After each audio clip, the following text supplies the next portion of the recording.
अच्छा, तो पिछली बार हमने जब ईसीजी को डिस्कस किया था तो हमने कहा था कि सीक्वेंस में ईसीजी को रीड करते हैं। सबसे पहले हम ईसीजी में रेट देखते हैं, उसके बाद रिदम देखते हैं, फिर एक्सिस देखते हैं, एक्सिस के बाद हम इंटरवल्स देखते हैं और finally individual leads waves segments को देखते हैं।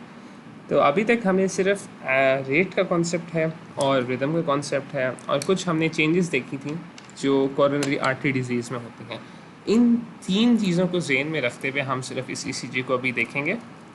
तो आपको याद होगा कि जब हमने हार्ट की कंडक्शन की बात की थी, थोड़ा सा एक्सिस की जब डिस्कशन की थी, तो हमने कहा था कि एक्सिस जो है वो लीड टू में इन लाइन में होता है। तो सबसे इजी अगर आपने रेट या रिदम के लिए देखनी है वो लीड टू है। इस ईसीजी में lead two separate rhythm strip के तौर पे नहीं दी हुई, जिस तरह लेट्स से इस ईसीजी में दी हुई है, लेकिन हम फिर भी for the sake of simplicity इस ईसीजी में देख लेते हैं। तो what is the rate of this ECG? किसी ने कैलकुलेट किया है आप में से?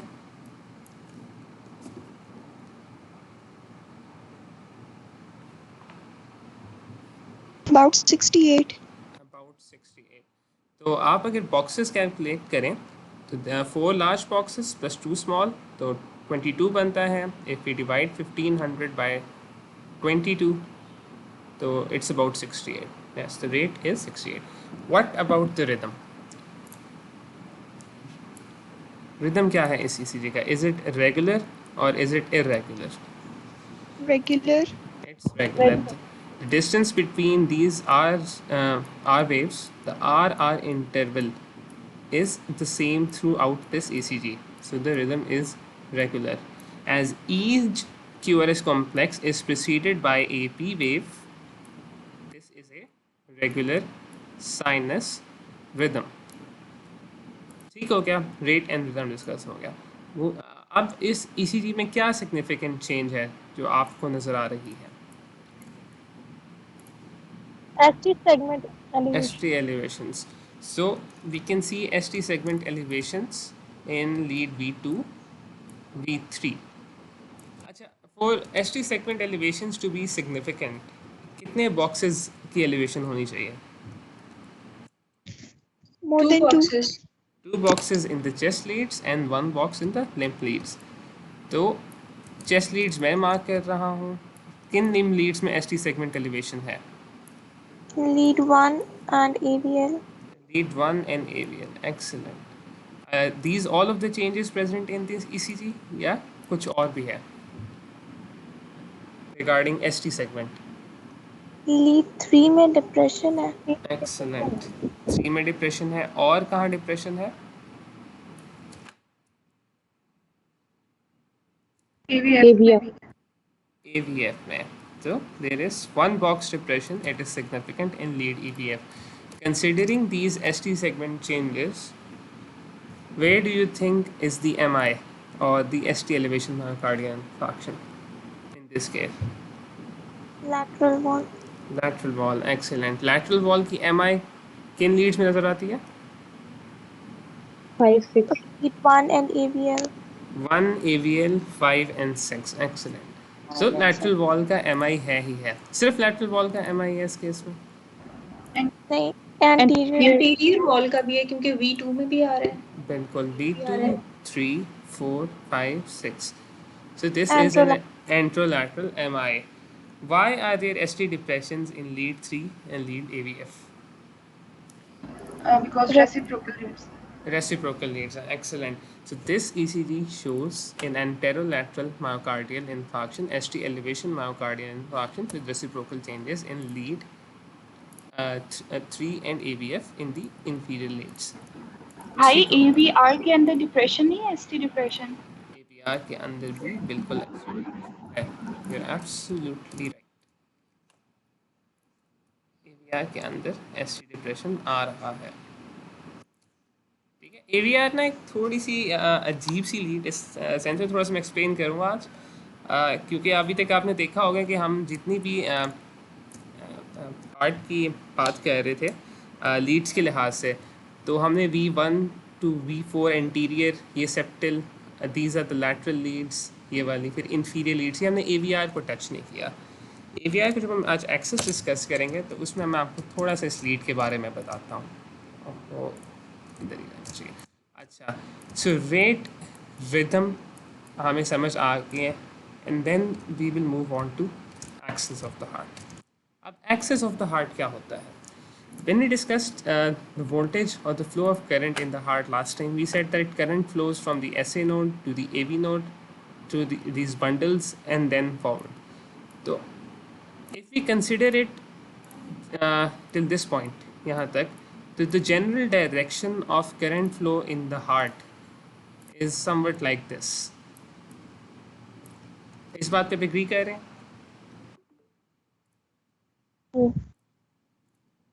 So if I were to place an electrode over here, या चेस्ट पे अगर है तो समवेयर ओवर हेयर या हार्ट पे जनरली बात करते हैं, तो due to this flow of current they should be a positive deflection. Yes. Yes, अब थोड़ा सा पार्ट टर्मिनल होता है, it goes back, so when this current flows away from the terminal there should be a slight negative deflection as well। Yes. ठीक हो गया? तो general direction of flow of current in the heart, this is called the axis of the heart. और last time भी हमने discuss किया था कि इट्स अराउंड 60 डिग्रीज। तो अब आप देखें कि this is 60 degrees, this is the axis of the heart. If you placed an electrode over here, सारा बता दूँ, if we placed an electrode over here, अगर करंट का डायरेक्शन ऑफ फ्लो ये है in the yellow line, then in this electrode over here should there be a positive deflection or a negative deflection? If I say the general direction of flow of current ये है, Positive deflection. बिल्कुल positive deflection. Okay, अगर मैं एक electrode इधर place करता हूँ over here, so will this electrode will Negative record a deflection. negative deflection? And what if I place an electrode over here? Will draw Isoelectric. No deflection. Isoelectric, no deflection, या दोनों तरफ deflection. Excellent. और अगर यहाँ पर होगी फिर negative No deflection. क्या होगी? No deflection. No deflection. ये वेक्टर के कंपोनेंट्स ड्रॉ करके देख सकते हैं। बिल्कुल वेक्टर के कंपोनेंट्स ड्रॉ करके देख सकते हैं। And lastly, if there is one placed over here, इसमें क्या होगा? Partial होगी. पार्शियल होगी, स्लाइट पॉजिटिव। लेकिन पॉजिटिव होगी। और इन दिस केस अगर यहाँ पर एक है वेक्टर, Partial. पार्शियल होगी। पार्शियल क्या होगी? Positive, negative? Slight negative. Positive. Positive या नेगेटिव? नेगेटिव। नेगेटिव होगी, क्योंकि if I draw a perpendicular, this lead, इस लीड का जो पॉइंट आ रहा है, अगर लीड की डायरेक्शन में कहता हूँ ये है, the current is flowing away, तो it will be slightly negative, और इसका मैग्नीट्यूड ऑब्वियसली ज़्यादा होगा, वो विल बी नेगेटिव। तो आपने देखा है कि just by placing different electrodes relative to the heart, we are able to determine the direction of current flow in the heart, and this is what भाई ये वेक्टर्स इसी तरह से आप लाइंस लगा दें, वो मैं ऐसे समझने की कोशिश कर रही हूँ। कल मेरा नेट चला गया था। ये आप इसको बस याद कर दें। मैं आपको इससे बेहतर पिक्चर्स अभी दिखा देता हूँ। ये सिर्फ था थोड़ा सा आपको कॉन्सेप्ट देने के लिए। मैं अभी नीचे जाता हूँ, उससे काफ़ी बेहतर तस्वीरें पड़ी हुई है। अभी आपको अगर ना हुई ना आपको समझ आई, फिर आप बताना, मैं आपको दोबारा दिखा दूँगा। लेकिन अभी तक आपको सिर्फ इतना समझ आ जाना चाहिए कि just by placing these different electrodes we are able to determine the direction of current flow in the heart.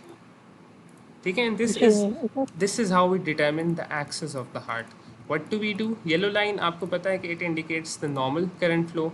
We place different electrodes according to the limbs. अब इसको मैं ज़रा थोड़ा सा नीचे करता हूँ और हम इन electrodes को देख लेते हैं। Considering that the heart is at the center of the chest, तो एक electrode हम आपको पता है जब limb leads लगाते हैं तो one limb lead is present on the right arm, one on the left arm, right leg और left leg. तो प्लेस में मैं ज़्यादा इसमें थ्योरी में नहीं जाऊँगा, बट व्हाट हैपेंस इज़ के लिम्स जो इलेक्ट्रोड्स लगाते हैं उनकी अपनी एक तरह से करंट फ्लो की डायरेक्शंस बन जाती हैं, सच दैट जो लीड टू होता है उसका जनरल डायरेक्शन करंट की ये होती है, और lead 2 is relatively placed here. जो लीड 1 होती है इट गोज इमीडिएटली लैटरल, जो लीड 3 होती है it goes towards the right foot somewhat. ठीक है, ये 3 लिम्ब लीड्स होती हैं, और इसके अलावा 3 ऑगमेंटेड लीड्स होती हैं जिनको AVL R और F पढ़ते हैं। These augmented leads, they have a general direction like this.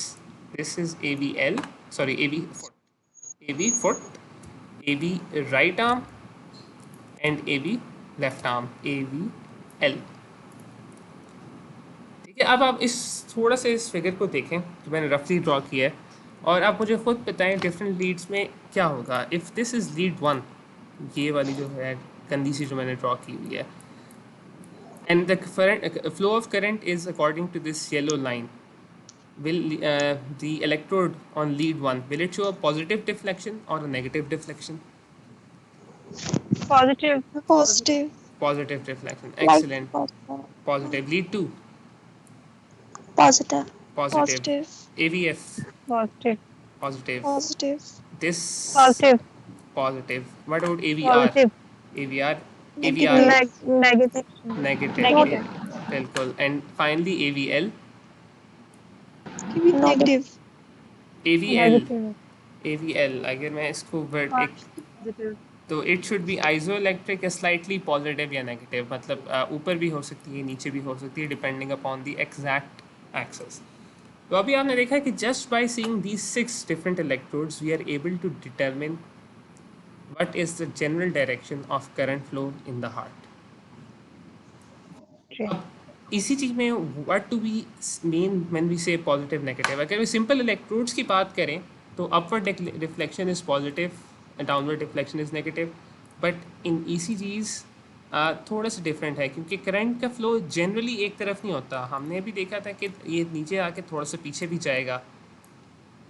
तो when we see it on an ECG what do we say, किसको हम कहते हैं पॉजिटिव, किसको हम कहते हैं नेगेटिव। तो in an ECG, this is how we tell whether one thing is positive or it's negative. ठीक है, तो we look at the QRS complex. If the R wave is bigger, larger, just like this, compared to the S wave, then we say that the QRS complex is positive. Positive.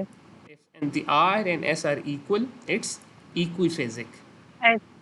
And if R and S are different, it's negative. अब आप मुझे जल्दी से बताएं कि अभी हमने ऊपर लीड्स देखी, name one lead in which the QRS complex will be positive in a normal axis. Lead 2. Lead 2, excellent. Lead 2, 3. 3 में भी हो जाएगा, AVF. AVF में भी होगा, excellent, इसमें हो जाएगा। किसमें इक्विफेजिक होना चाहिए? V3. Lead 1. लीड 3 में, 1 में देखो 1 की डायरेक्शन ये है, आप देखो कि कौन सी लीड्स बिल्कुल परपेंडिकुलर जा रही हैं, उस लिहाज से आप बताओ मुझे। AVL. AVL, excellent. और दूसरी कौन सी लीड परपेंडिकुलर जा रही है? 1. 1 परपेंडिकुलर जा रही है, 3 जा रही 3 है। perpendicular भाई 3 perpendicular है। 3 परपेंडिकुलर है और AVL परपेंडिकुलर है, इसमें थोड़ा सा गंद हो जाता है। तो इक्विफेजिक होना चाहिए लीड 3 में और AVL में, और नेगेटिव किस में होगा? AVR S, में. AVR में, बिल्कुल AVR.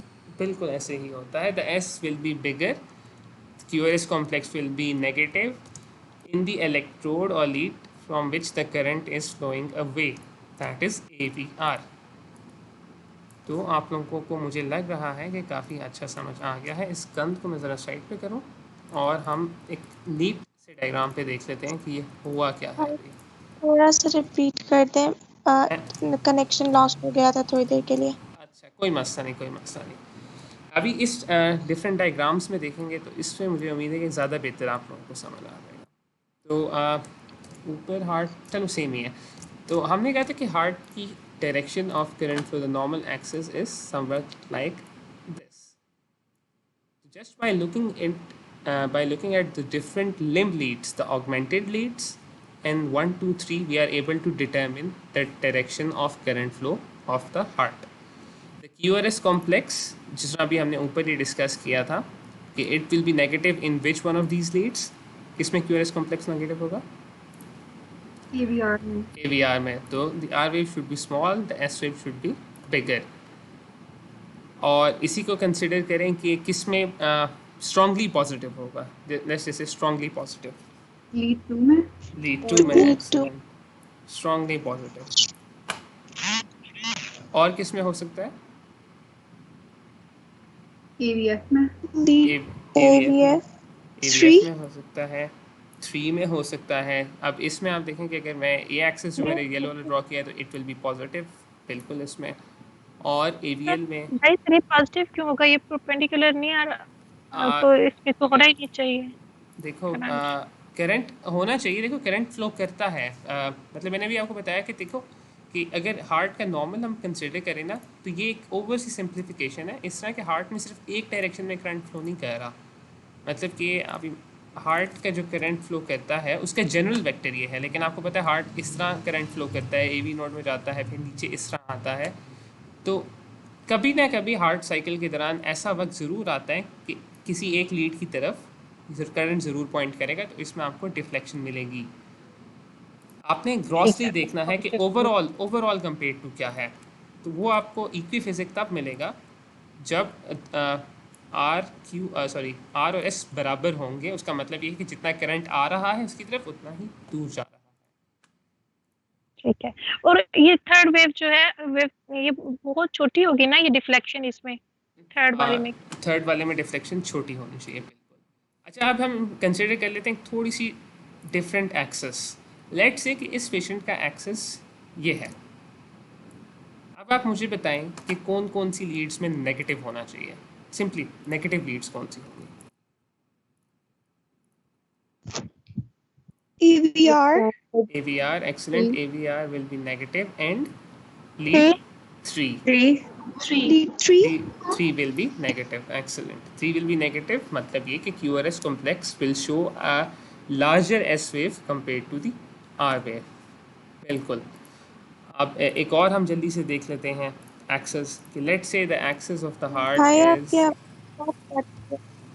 मेरी आवाज़ कट रही है? चलें कटती है ना, आप बता दें. मैं रिपीट कर दूं. कोई मसला नहीं. किसी के भी नेट का इशू है होता है, बता दें, कोई इशू नहीं. दोबारा रिपीट हो जाएगा, बहुत टाइम है. ठीक है, परेशान नहीं होना इस वजह से. तो एक्सिस हमने ये ड्रॉ किया था और इसमें हमने कहा था कि as generally the current is flowing away from the electrodes AVR and 3. देखो ना परपेंडिकुलर मैं इनके ड्रॉ करता हूँ.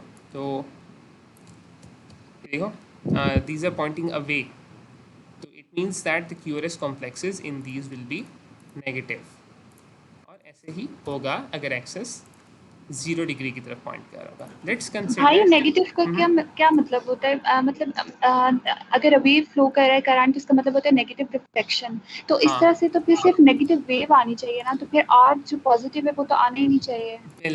बिल्कुल आपकी बात ठीक है. तो उससे मैंने ये कहा था कि देखो हम एक जनरल वेक्टर, ये जनरल डायरेक्शन ड्रॉ कर रहे हैं. आपको पता है कि हार्ट में करंट ऐसे फ्लो नहीं करता. आप सबको पता है कि SA नोड से ओरिजिनेट होता है, फिर AV नोड जाता है, फिर बंडल से घूम के वापस स्पेस की तरफ आता है. ऐसे ही है ना? जी भाई. अगर मैं इसकी मैग्नीट्यूड या इंटेंसिटी के लिहाज से एक जनरल डायरेक्शन ड्रॉ करूं तो इट इज़ दिस. हाउएवर कुछ मौक़ों पे कुछ वक्त के लिए करंट इस तरफ भी पॉइंट कर रहा है, कुछ वक्त के लिए करंट इस तरफ भी पॉइंट कर रहा है. जब थोड़ी देर के लिए करंट इस तरफ पॉइंट करेगा तो लीड 3 जो है वो पॉजिटिव डिफ्लेक्शन पिक करेगी, और जब करंट दूसरी तरफ पॉइंट करेगा, ख़त्म हो जाएगा, वो डिफ्लेक्शन भी ख़त्म हो जाएगी. तो हालांकि एक जनरल डायरेक्शन है करंट की which is this going downwards. Instances पे या during the cycle the flow of current there are times when the current points in different directions. जिस तरह देखो आपको पता है कि यहाँ से लेफ्ट एट्रियम की तरफ भी जा रहा है करंट, तो जब लेफ्ट एट्रियम की तरफ फ्लो कर रहा है तो AVL ही पॉजिटिव आएगी. जब बेस ऑफ हार्ट की तरफ जा रहा है तो लीड 3 भी पॉजिटिव आ सकती है। अगर बहुत ही ज़्यादा हार्ट टिल्ट हुआ है तो AVR में भी पॉजिटिव करंट आ सकता है। तो करंट फ्लो करता है डिफरेंट डायरेक्शंस में। हम एक ओवरऑल एक उसकी ओवरऑल पिक्चर निकाल रहे हैं कि लेट्स से कि अगर एरो की लेंथ करंट का मैग्नीट्यूड बताती है तो इस तरफ ये जा रहा है, थोड़ा सा इस तरफ भी जा रहा है, तो ओवरऑल मैग्नीट्यूड तो इतना हो जाएगा ना, इतना। लेकिन जी लेकिन डायरेक्शन आप खुद देख रहे हैं कि दोनों तरफ है, even though the sum is. तो when we consider the axis we are considering this sum. However, depending upon the leads, we can see both of these voltage flows. ठीक हो गया? आई है इस बात की समझ? जी भाई, यानी कि अगर एक लीड का पॉजिटिव चल रहा है एक टाइम पे, तो हो सकता है दूसरी लीड का उसी टाइम पे नेगेटिव चल रहा हो, क्योंकि उसके अवे है और एक की तरफ बिल्कुल है। बिल्कुल ऐसे ही है, बिल्कुल ऐसे ही है। अभी हम जनरली देख लेते हैं, थोड़ा सा एक और करते हैं एक्सरसाइज के। लेट्स से कि करंट की डायरेक्शन ऑफ फ्लो इस तरह नहीं है, हार्ट को मैं टिल्ट नहीं कर सकता अभी, लेकिन let's say direction of current flow is this. तो अब आप मुझे खुद बताएं कि कौन सी लीड नेगेटिव होनी चाहिए इस केस में, clear cut negative. AVL AVL, AVL बिल्कुल AVL विल बी नेगेटिव। और कौन सी पॉजिटिव होनी चाहिए, स्ट्रांगली पॉजिटिव? लीड 3। लीड 3, बिल्कुल। तो इसी तरह देखो कि एक इंस्टेंस ड्रॉ किया है मैंने कि ड्यूरिंग दिस, या एक्सेस ड्रॉ किया है कि ड्यूरिंग, अगर एक्सेस 120 की तरफ पॉइंट कर रहा है तो AVL विल बी नेगेटिव। अब इसी तरह हार्ट के डिफरेंट इंस्टेंस, जैसा मैंने कहा कि देखो if current is flowing towards lead AV node, तो इस वक्त आप खुद देखो कि lead 1 will be positive during this time, AVR will be negative, 3 will also be somewhat negative. जब करंट नीचे की तरफ आएगा इस तरफ, इस एरिया में, तो 2 will be strongly positive, 1 will be positive, 3 will positive. जब करंट वापस हार्ट में फ्लो करेगा तो during this time period 3 will be positive, AVL will be negative. तो इंडिविजुअल टाइम्स को भी आप देख सकते हैं, but for the sake of simplicity हम सिर्फ एक जनरल वेक्टर को देखते हैं, जिससे हमें ओवरऑल डायरेक्शन ऑफ फ्लो पता लगती है, मैग्नीट्यूड पता लगता है। ठीक हो गया? अब हम जी भाई। इसी चीज़ को थोड़ा सा पिक्टोरियली और फिर इसी चीज़ में देखते हैं कि हो क्या रहा है। इसको भी हम दोबारा देख लेंगे। These are different orientations. अच्छा, साथ ही हम जब एक्सिस की बात कर रहे थे तो जो चेस्ट लिम्फ लीड्स होती हैं, they are in a coronal plane, मतलब कि ये इसी तरह ही हार्ट पे लगी होती हैं। लेकिन जो दूसरी लीड्स होती हैं, द चेस्ट लीड्स, आप उनको देखें कि उनकी हार्ट के हिसाब से ओरिएंटेशन कैसे होती है। 2, 3, 4, 5, V5, देन V8 है, दिस इज़ V6 कहाँ गया है, V6 1 है, चलो V6 गायब हो गया यहाँ से। V7 देखो, फिर V8 भी देखो, V9, these are posterior Leeds. तो इन लीड से आप रिलेशनशिप देखें विद द हार्ट। तो इसको हम दोबारा डिस्कस करेंगे एंड पे आके। अभी हम आगे चलते हैं और हम डिफरेंट पिक्चर्स देखते हैं। तो इस डायग्राम पे आप थोड़ा सा गौर करें। ठीक है, दिस इज लीड 1। लीड 1 में जो QRS कॉम्प्लेक्स है, इज इट पॉजिटिव और इज इट नेगेटिव?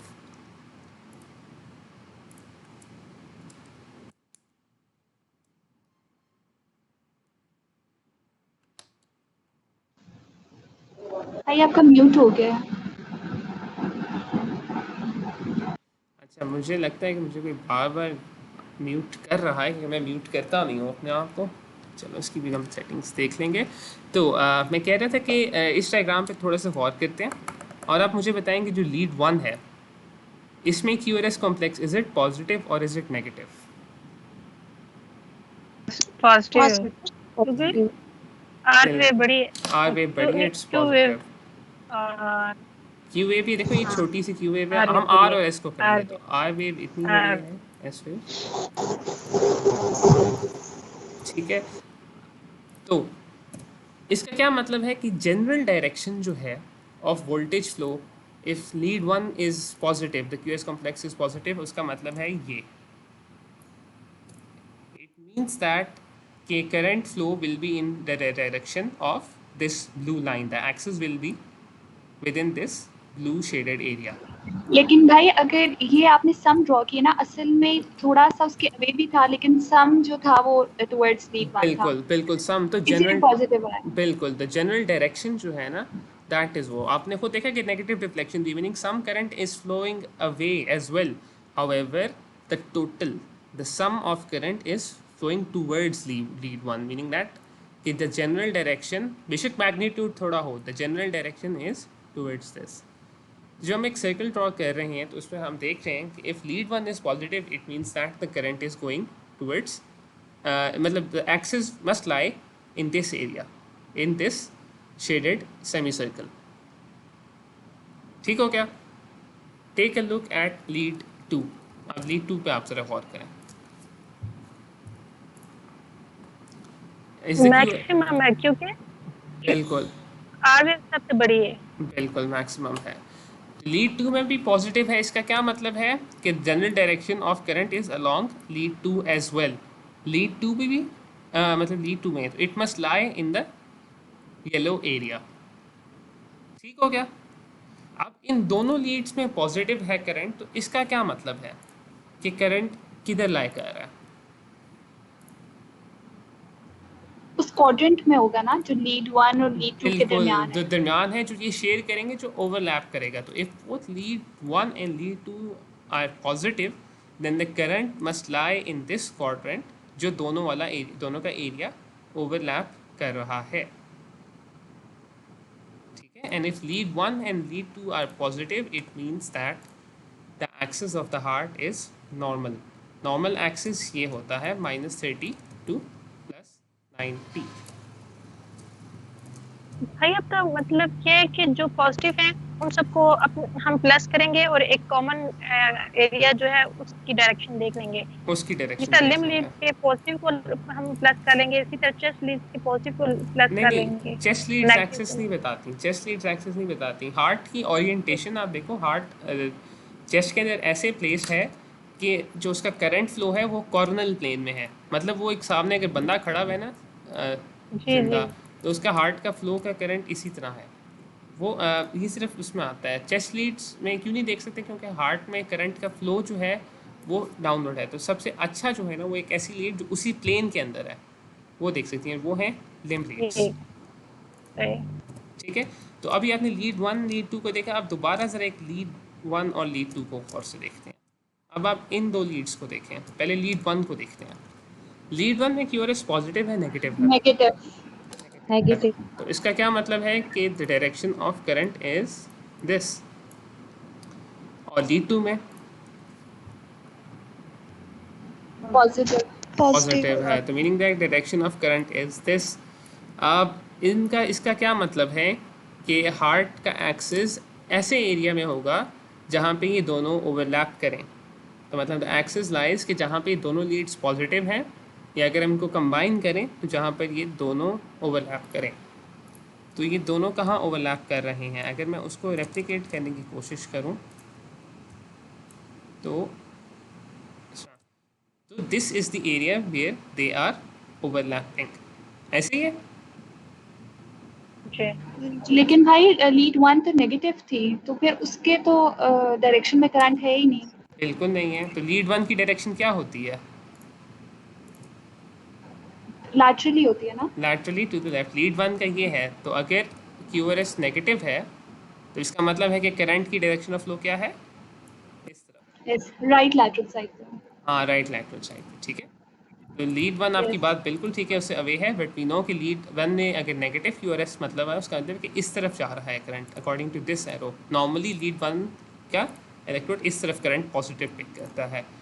तो if I draw an overlap, normal होगी ये वाला जो लीड वन है, ये एबनॉर्मल होगी।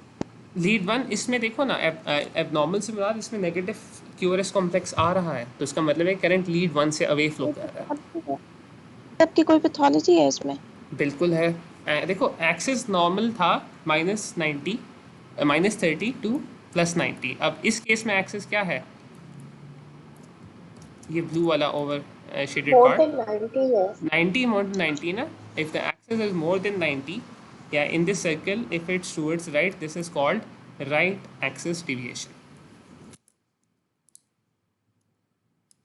ठीक है, ये समझ आया आपको? जी भाई। लेकिन भाई ये तो Normal ओवरलैप access नहीं का- कर सकते हैं। क्यों नहीं कर सकते ओवरलैप?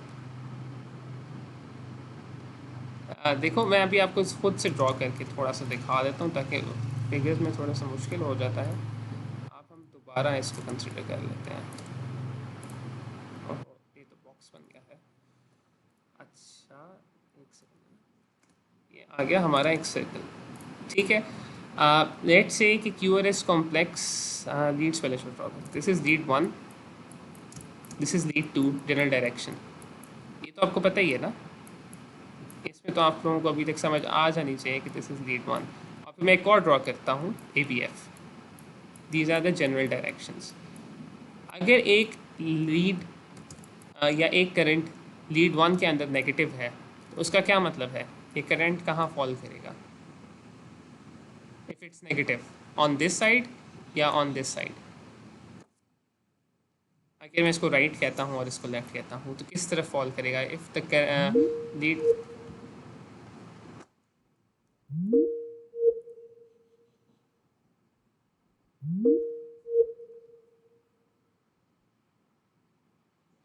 अच्छा, आई एम सॉरी, मेरा इंटरनेट कनेक्शन थोड़ी देर के लिए ड्रॉप हो गया था। आप लोगों को मेरी आवाज़ आ रही है? जी आती है। हाँ, मेरा इंटरनेट थोड़ी देर के लिए कनेक्शन ड्रॉप हो गया था तो मैं वापस आ गया हूँ। अच्छा, मैं कह रहा था कि हम इसको ड्रॉ करके देख लेते हैं, थोड़ा सा सिंपल हो जाएगा। और कहाँ गया? हाँ ठीक है, तो हम यहाँ पे तो लीड 1, 2 और AVF, आपको इनकी डायरेक्शंस का तो अंदाज़ा हो गया।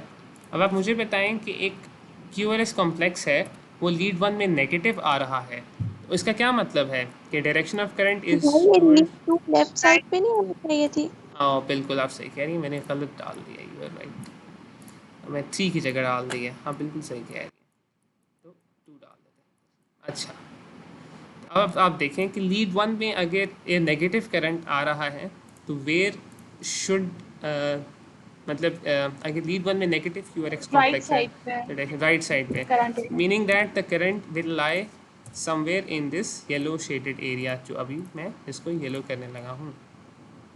ठीक है, एग्रीड? यस। अगर लीड 2 में पॉजिटिव है, इफ दिस इज लीड 2, मैं इसका परपेंडिकुलर एक ड्रॉ करता हूँ, तो व्हाट डज इट मीन कि लीड 2 में पॉजिटिव है तो will it lie over here? Yes. ये बात तो समझ आ रही है ना आप लोगों को? तो yes. It will lie over जी। हेयर, तो मीनिंग दिस एरिया, और एक थोड़ा सा ओवरलैप वाला एरिया भी आ गया है इसके अंदर। If it is positive in both of them then where will it lie? Lead 1 और 2 में अगर पॉजिटिव है, in the overlap area. Overlap area और ब्लू एरिया। तो अब आप मुझे खुद बताएं कि normal axis, we discuss that normal axis is between -30 and lead AVF वाला +90। तो in this case, is it in the normal axis, in the normal area, or is it outside the normal area? Outside Outside. Outside. This is Deviated to the बिल्कुल, right. this is right axis deviation. ठीक है, तो just by looking at lead 1 and 2 हमें पता लग गया कि right axis deviation है। अब इसमें ज़रा इस खिचड़ी में AVF को भी डाल देते हैं ताकि थोड़ा सा और बेहतर हो जाए। अच्छा, AVF का जो general direction it's completely downwards, तो एक्सिस ये बनता है। ठीक है, अब आप मुझे बताएं कि खुद सोच के बताएं, आपने सिर्फ 2 लीड्स देखी हैं अभी तक, क्या AVF में QRS कॉम्प्लेक्स पॉजिटिव होगा या नेगेटिव होगा?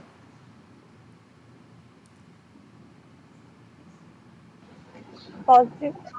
पॉजिटिव होगा, बिल्कुल पॉजिटिव होगा। तो इस पूरे एरिया में अगेन इनका ओवरलैप वाला एरिया ये बनता है। तो देखें, आपने तीसरी लीड डाल दी, आप और लोकलाइज कर सके कि एक्सिस कितना करीब है। अगर आप AVL देखेंगे तो हम AVL भी जल्दी से देख लेते हैं, आपको वो तो समझ आ गई है। AVL की डायरेक्शन क्या थी? -30। तो जब हम AVL का एक्सिस ड्रॉ करेंगे, मतलब AVL का ये बनता है, तो if I draw an axis of AVL तो it will be something like this. अब आप मुझे खुद बताएं कि in this case AVL positive होगी या नेगेटिव होगी? नेगेटिव। Negative Negative. होगी। Negative, excellent. तो just by simply looking at two leads आपको अंदाज़ा हो जाता है कि एक्सेस क्या है, और अगर आप ज़्यादा क्लोजली लोकलाइज करना चाहें तो you can take a look at all the other leads. अब हमने देखा कि this lead had right axis deviation, इसने AVF भी कंसिडर की लिया। अब हम अगली एग्जांपल देखते हैं और उससे मुझे उम्मीद है कि और बेहतर आपको समझ आ जाएगी। तो let's take a look at this lead 1, is it positive और is it negative? Positive positive. And lead 2 में QRS कॉम्प्लेक्स क्या है? नेगेटिव। नेगेटिव है। अच्छा, और अब इसमें लीड 3 AVF भी है, तो हम AVF को भी देख लेते हैं। AVF में क्या है? नेगेटिव नेगेटिव है।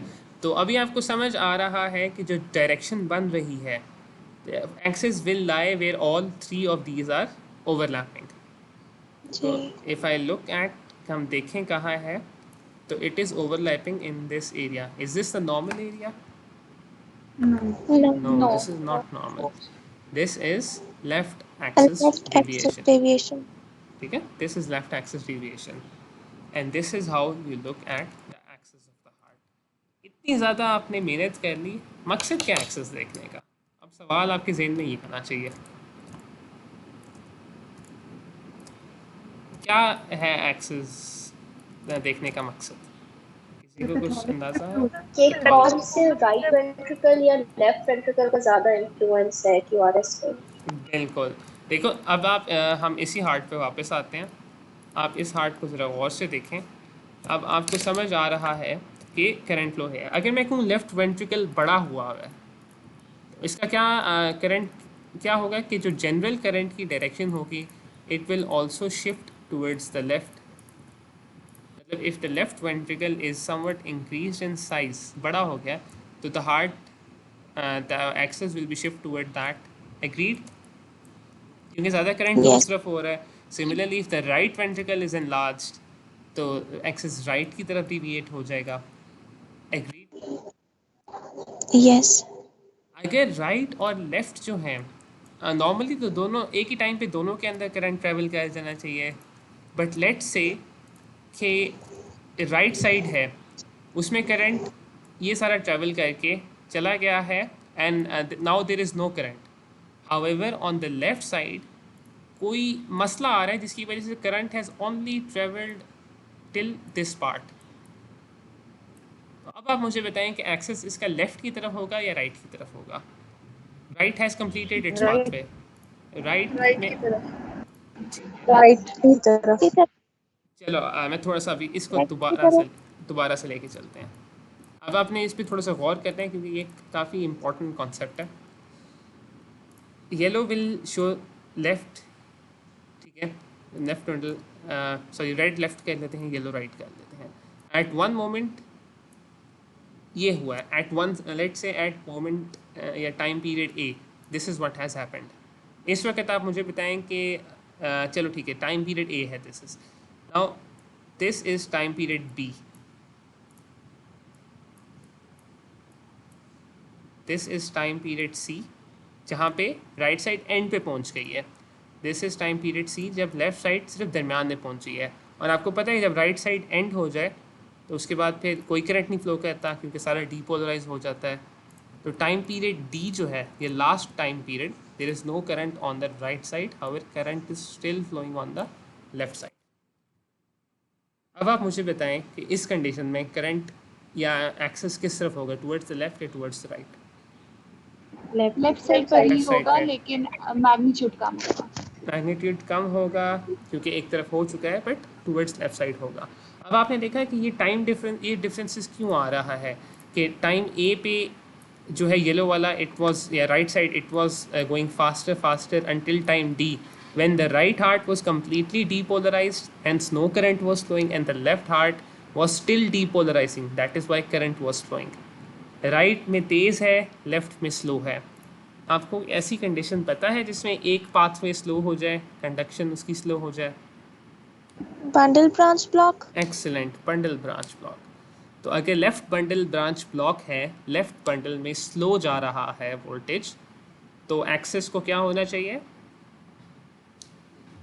डेविएट लेफ़्ट डिविएट राइट करेगा। डेविएशन।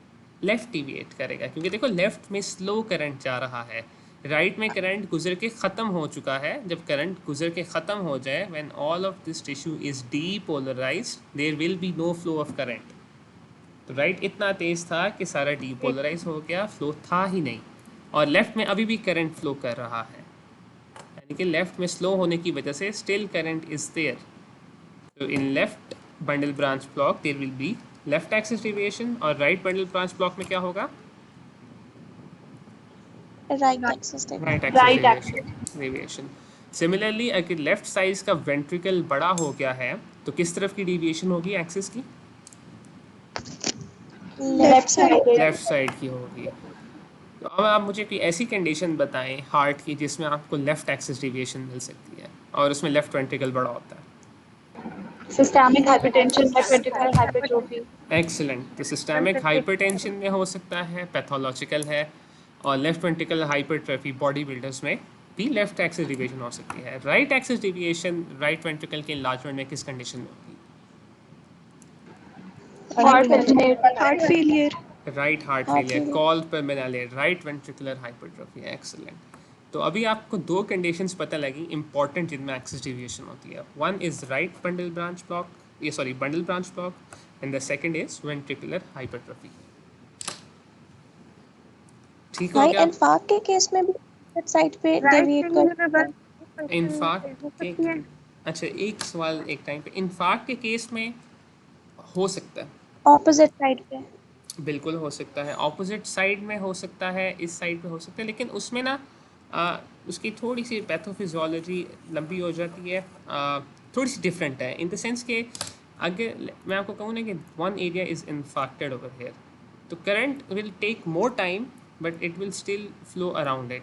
तो जो ये इन्फाक्टेड एरिया है ना, it will manifest as something different, not as a axis deviation, because it is one small part. Axis deviation का मतलब ये है कि ऑल दिस कंडक्शन पाथवे या all this ventricle is increased in size. If one small part is affected, then it will manifest somewhat differently. Okay, thank ठीक you. है, अच्छा तो अब हम जल्दी से एक्चुअल ECGs पे आ जाते हैं। थ्योरी हमने काफ़ी देख लिया, let's take a look at certain ECGs। आप इस ECG को देखते हैं।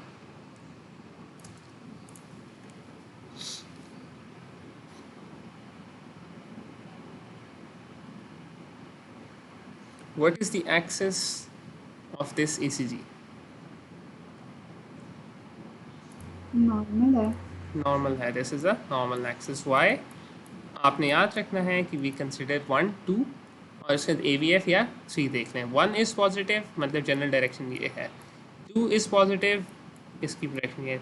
3 is positive, sorry 3 is the meaning that the general direction is this is the normal direction. So this ECG has a normal axis. बिल्कुल। अगला ECG देखते हैं।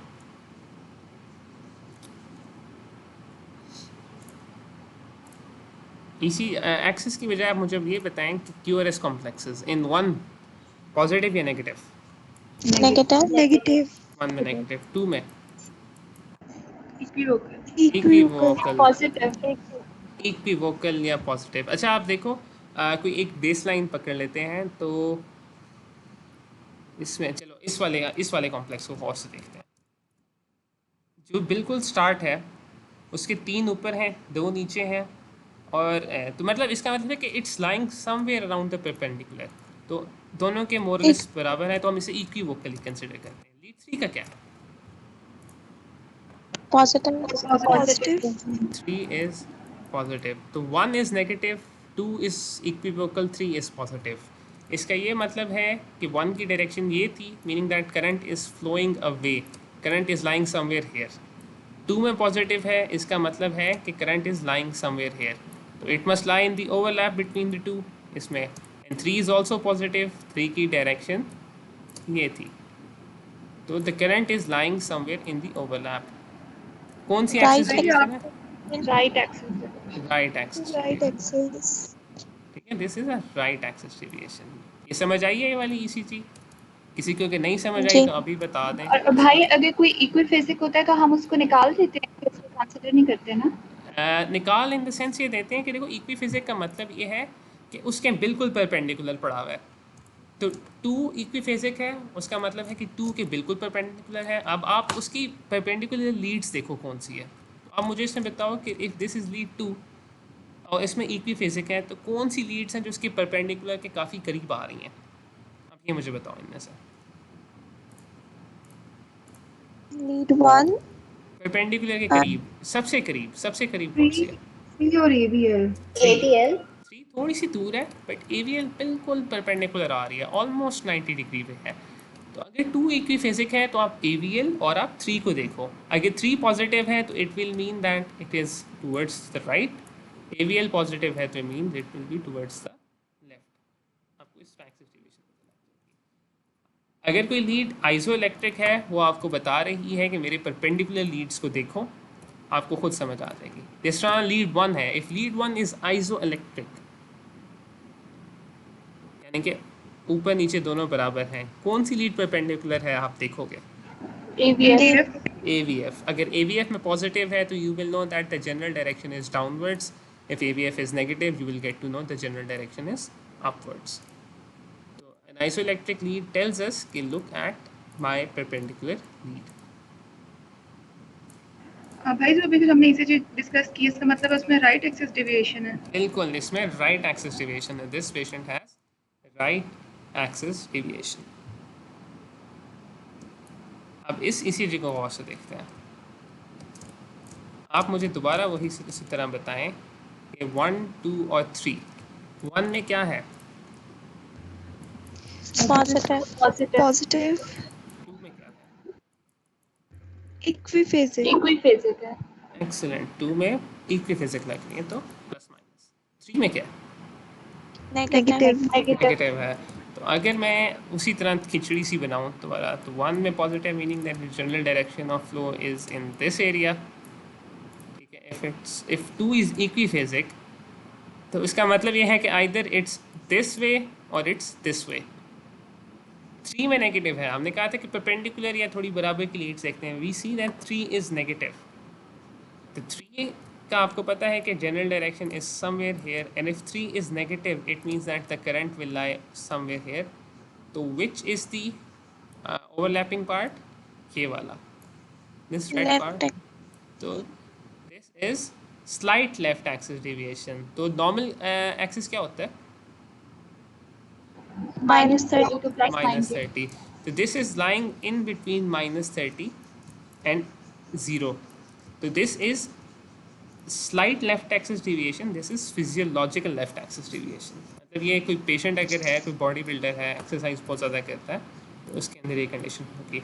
अगर 2 नेगेटिव होती ना, स्ट्रांगली नेगेटिवली 2, तो फिर एक्सिस यहाँ पे ना लाइक करता, फिर एक्सिस इधर आ जाता। In that case it would have been a pathological या कंप्लीटली लेफ्ट एक्सिस डेविएशन।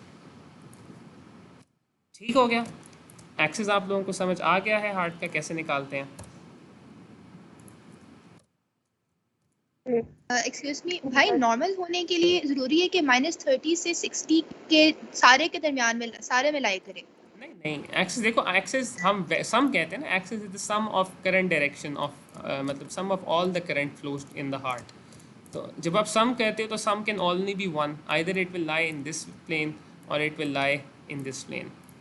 बात यह है कि देखो ना, even if it lies in let's say this direction axis ये, तो it will be positive in 1, it will be positive in 2, it will be positive in AVL, it will be positive in certain leads, but the sum will always, मतलब जो sum है, जो vector है, it will always be in one direction. We can narrow down that direction by examining all of the leads.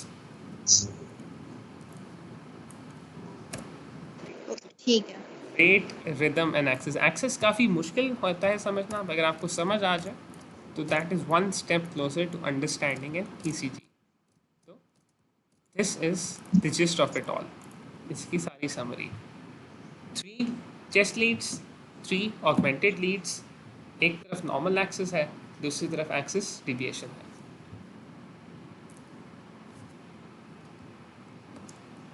ठीक हो गया? तो after rate, rhythm and axis, फिर आप क्या करेंगे ईसीजी में? आपने रेट देख लिया ईसीजी का, आपने रिदम देख लिया. After looking at the rate and the rhythm of the ECG, you will look at the different segments and different intervals of the ECG. तो आपने काफ़ी इंटरवल्स पढ़े हैं. PR इंटरवल, वो सारे इंटरवल्स, इनके टाइम पीरियड्स जो है ना वो काफ़ी इंपॉर्टेंट है. नॉर्मल PR इंटरवल क्या होता है, किसी को पता है? 120 from the time of the atrial depolarization to the ventricle depolarization. बिल्कुल, start of atrium to start of ventricle. That is the physiology of why this PR interval appears. P atrial depolarization को signify करता है. ये वाला part जो है flat, ये वो पार्ट है जब AV नोड के अंदर करंट थोड़ी देर रेस्ट कर रहा होता है. तो this is called the PR interval. Physiology बिल्कुल यही है. Duration, when looking on an ECG we have to see duration. तो ECG के लिहाज से बिल्कुल आप सही कह रही हैं. 0.2 is the upper limit and the lower limit is 0.12. मतलब क्या कि 0.2 मिली सेकेंड. चलो मैं यहाँ पे लिख लेता हूँ साइड पे, किधर ही लिख लेते हैं. तो अपर लिमिट क्या है 200 मिली सेकेंड, लोअर लिमिट क्या है 0.12 मिली सेकेंड. मतलब it should B between 3 and 5 small boxes. अगर 5 small boxes से ज़्यादा है तो इसका क्या मतलब है?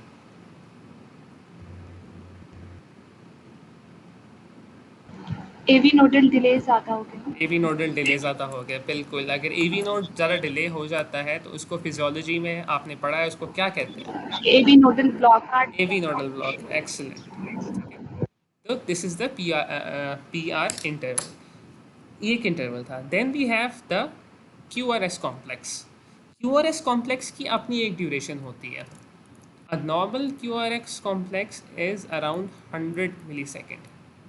100 मिली सेकेंड का क्या मतलब है? It should be just less than 3 small boxes. तो अगर हम इस QRS कॉम्प्लेक्स को देखें इन दिस पिक्चर, तो आप खुद देख सकते हो कि 1 2 3, तो it's around 3 boxes. It should be with in 3 boxes, यानी कि 120 millisecond. This is the duration of the normal QRS complex. फिर आ जाता है ST इंटरवल को छोड़ें, जो सबसे इम्पॉर्टेंट है, जो आप फिजियोलॉजी फार्मा में भी पढ़ते आ रहे हैं, that is the QT interval. The start of the Q wave and the end of the T wave. इसकी क्या ड्यूरेशन होनी चाहिए? 0.4 सेकंड से कम होना चाहिए. बिल्कुल, 440 मिली सेकेंड. सम रेफरेंसेस ये जनरली हम इसको 0.4 ही रख लेते हैं. और 2 large boxes. These intervals are very very important. तो अब हम जल्दी से कुछ ECGs देखते हैं जिसमें ये इंटरवल्स डिफरेंट हैं, और फिर मैं आपसे पूछूंगा कि आपको क्या लगता है इन ECGs में क्या मसला है. अच्छा, तो चलो हम एक ECG पहले देखते हैं.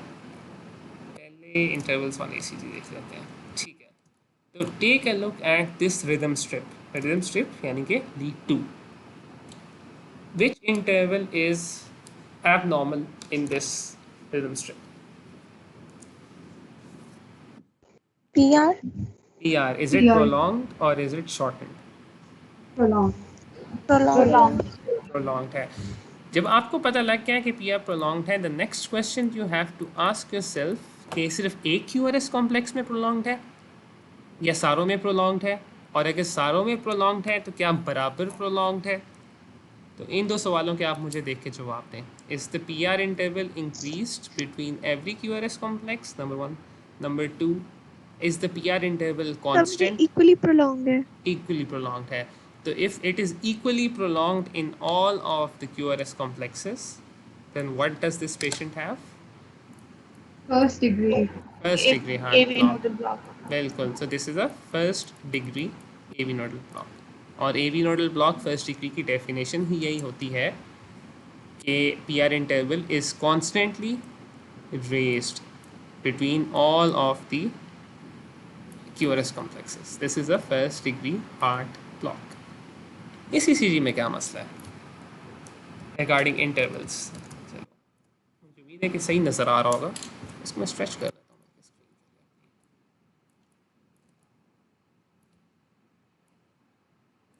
हाँ, अब इस ECG को देखें।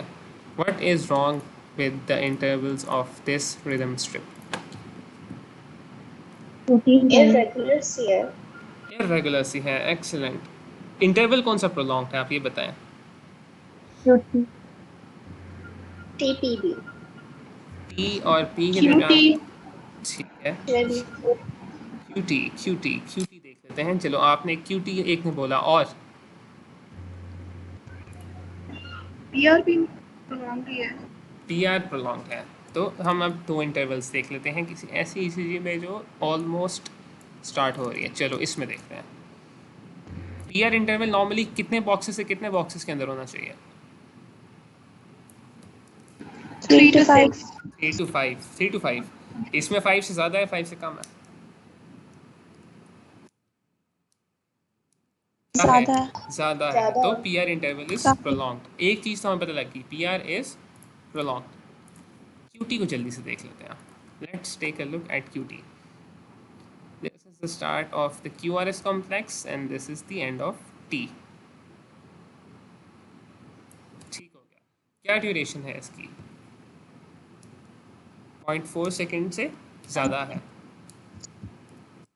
ठीक है, 0.4 सेकेंड से बिल्कुल इसमें QRS कॉम्प्लेक्स ज़्यादा है।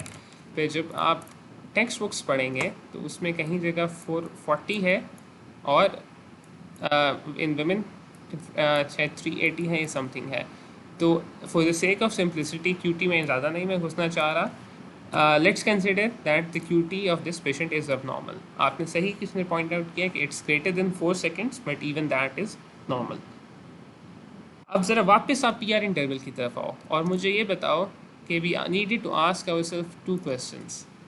Is the PR interval prolonged with all between all the QRS complexes, and if so, is the PR interval constant? Start से स्टार्ट करो, अब खुद देख के मुझे बताओ, तब तक मैं लाइन्स ड्रॉ करता हूँ। प्रोलॉन्ग है बट इक्वल नहीं है।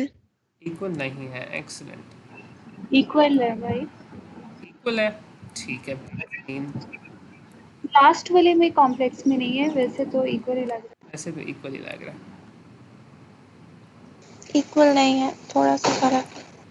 अनइक्वल है। अनइक्वल है, अच्छा। अब लास्ट वाले में देखते हैं। लास्ट वाले में कितने बॉक्सेस बन रहे हैं? 1 2 3 4, नहीं सॉरी, PR इंटरवल देखना था मैंने, तो सेगमेंट देख लिया। 1 2 3 4 5 6 7। जी को कुछ पूछना चाह रहा था? नहीं ठीक है, समझ आ गई। अच्छा, तो लास्ट वाले में कितने बॉक्सेस हैं इसमें? ऑलमोस्ट 7 5 6 है बल्कि, ठीक है, 6 boxes in the last one. Let's take a look at the first one. एक बॉक्स इधर है, और almost again these are almost 6 boxes. इस वाले में क्या है? इस वाले में कितने बॉक्सेस हैं?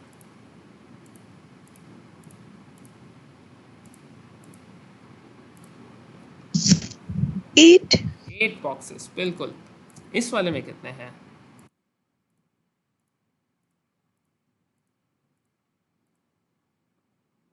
और चलो ऑलमोस्ट 9 है, ठीक है। अब इस वाले में कितने हैं? 9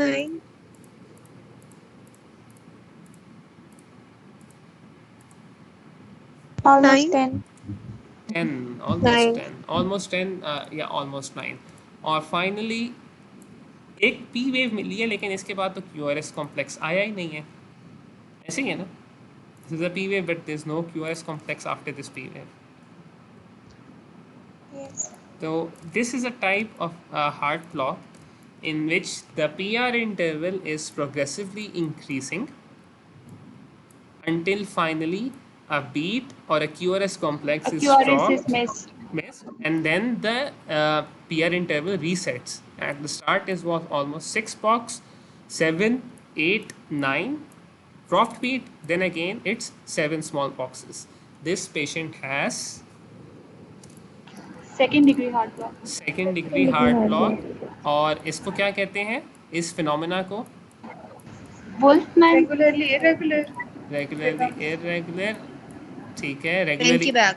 बिल्कुल, yes, Wenckebach. Wenckebach कहते हैं। और एक बहुत अच्छी बात आप में से कही कि this patient has a regularly irregular rhythm, या इरेगुलरली, या रेगुलरली इरेगुलर कहेंगे, क्योंकि रेगुलर है इन द सेंस के the R interval is progressively increasing, फिर एक बीट ड्रॉप हो जाती है, फिर it again start. So it is an irregular rhythm but there is a regularity. तो दो आपको अच्छी बातें पता लगी हैं। This is second degree heart block type 1, also called Wenckebach phenomena, and this patient has a regularly irregular rhythm. तो ये हम देख रहे थे PR इंटरवल।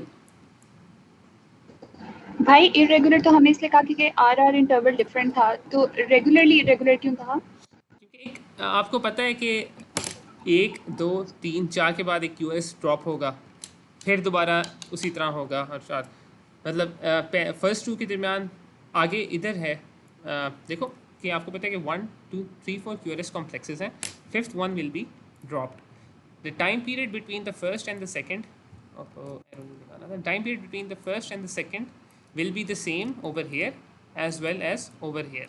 The second नहीं है, between the second and the third will be same over here as well, between the third and the fourth will be same over here as well, until finally the fifth is also dropped. So this pattern of irregularity, even though this is irregular, it is repeating itself afterwards. So it's a regularly irregular. समझ आई? Okay भाई, जी जी। Irregular जो है ना rhythm, आप के लिए ज़्यादा simple ये होगा कि आप सिर्फ इरेगुलर रिदम कहें। इरेगुलरली इरेगुलर या रेगुलरली इरेगुलर में अभी थोड़ा सा ना जाएं, थोड़ा सा कंफ्यूजिंग हो जाता है। टेक्स्ट बुक्स में भी आप देखें, आप क्या लिखा है आप वो लिखें। इरेगुलरली इरेगुलर रिदम तो आपको पता है एक ही होता है, या ज़्यादा होते हैं उससे भी, पर ज़्यादा कंफ्यूजिंग हो जाता है। तो अच्छा है, आपने बिल्कुल अच्छा पॉइंट आउट किया, this is an irregular rhythm, हम सिर्फ यहाँ तक रहते हैं। तो आपने भी वेंकी बैक फिनोमेना देखा, आपने फर्स्ट डिग्री हार्ट ब्लॉक देखा। इन QRS कॉम्प्लेक्सेस में क्या हो रहा है?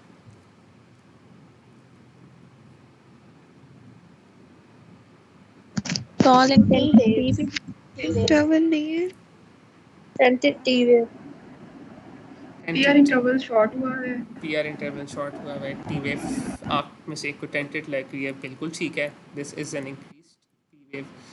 टी वेव का जनरल में आपको भी एक आपने जिक्र कर दिया है, तो वैसे बता देता हूँ कि हम QRS कॉम्प्लेक्स से देखते हैं। If it is greater than half of the QRS complex, we call it as a tall or a tented wave. तो हाफ से थोड़ी ज़्यादा है, it may be normal, it might be abnormal, लेकिन हम उसमें ज़्यादा डिटेल में नहीं जाएंगे, ज़्यादा कंफ्यूज नहीं करेंगे अपने आप को। इस क्वेश्चन के सामने क्वेश्चन मार्क ही रहने देते हैं अभी। इंटरवल्स के बारे में मुझे बताएं, which interval is abnormal? shortened PR interval. Shortened PR, बिल्कुल, it's less than 3 boxes. What does this mean? इसका क्या मतलब है? या तो कोई Fibrillation कंडक्शन। ठीक है, एक मुझे आया कि या कोई एक्सेसरी कंडक्शन पाथवे है, दूसरा क्या है? Rapid flow. फिब्रिलेशन है, अरिथमियाज। Fibrillation, arrhythmias, excellent. और एक और भी आंसर आया था, Rapid current flow, बहुत जल्दी Rapid करंट फ्लो current कर रहा है। flow, बिल्कुल। तो आप सबको पता है अरे कि हाइपर एक्साइटेबल पाथवे हो सकता है। हाइपर एक्साइटेबल पाथवे, बिल्कुल पाक के बाद बिल्कुल। आप सबको पता है कि AV नोड में जब करंट फ्लो करता है तो there is always a pause, और उस पॉज की minimum duration is 3 small boxes और 0.12 0.12 0.12 या 0.36 बनता है, यस 36 मिली सेकेंड्स, आप सबको वो पता है। तो मतलब अगर नॉर्मल AV नोड है ना, तो it will always take 3 small boxes for the current, इतना बॉक्स आएगा, उसके बाद PR इंटरवल जो है ना, इट शुड बी 3।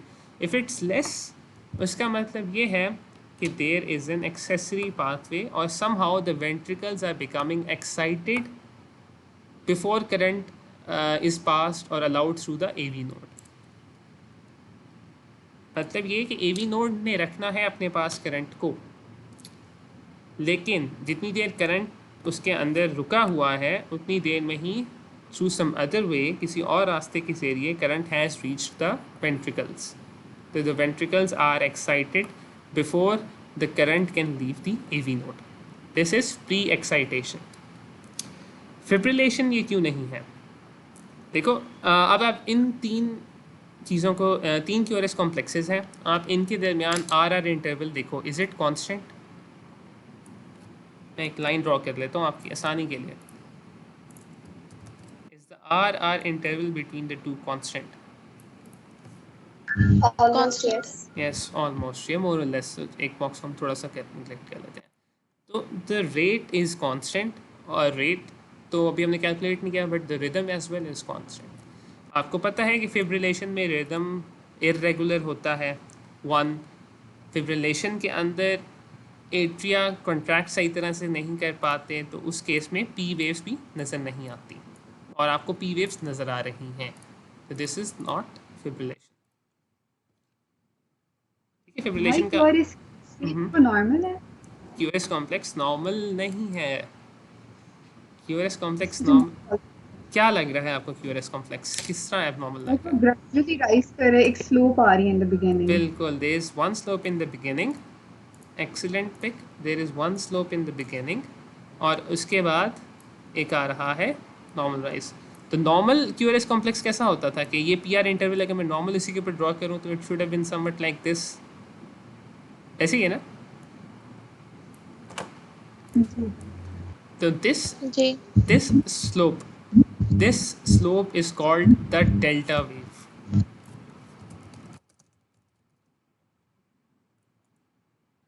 ठीक है, ये स्लोप क्या इंडिकेट कर रही है? अब थोड़ा सा इधर एक और कॉन्सेप्ट वाली बात आ जाती है। देखो, हार्ट के आपको पता है कि हार्ट के अंदर कितने तरह के सेल्स होते हैं? आप ये मुझे बताओ, हम वापस थ्योरी पे आ जाते हैं ज़रा। हार्ट के अंदर दो टाइप्स ऑफ सेल्स होते हैं। एक्सीलेंट, कौन से दो होते हैं? एक कंडक्टिव और एक जो ऑटोमेटिकली। बिल्कुल, एक ऑटोमेटिक सेल्स होते हैं और दूसरे कॉन्ट्रैक्टाइल सेल्स होते हैं।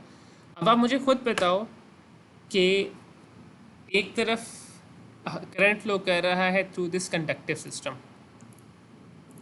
कंडक्टिव सिस्टम में करंट फ्लो फास्ट होना चाहिए, या अगर कार्डियक या कॉन्ट्रैक्टाइल सेल्स के अंदर से पास कर रहा है? कंडक्टिव सिस्टम में से। बिल्कुल, कंडक्टिव सिस्टम है। तो जब कंडक्टिव सिस्टम में से पास करते हैं, अभी आपको इस बोर्ड के स्मॉल बॉक्सेस नज़र आ रहे होंगे, मैं इनको ईसीजी के स्मॉल बॉक्सेस कंसिडर करता हूँ। तो अगर कंडक्टिव सिस्टम से पास कर रहा है तो the QRS complex should be small और नैरो। ठीक है, बिकॉज स्टीप होगा ना वो। स्टीप होगा, and it will be within 100 या 120 seconds. Why? Because the conduction of current is fast. लेकिन अगर करंट किसी वजह से भी इन स्मॉल बॉक्सेस के अंदर से मतलब कार्डियक मायोसाइट्स के थ्रू कंडक्ट कर रहा है, क्योंकि उनमें करंट जो है it is not travelling fast, what will happen to the QRS complex?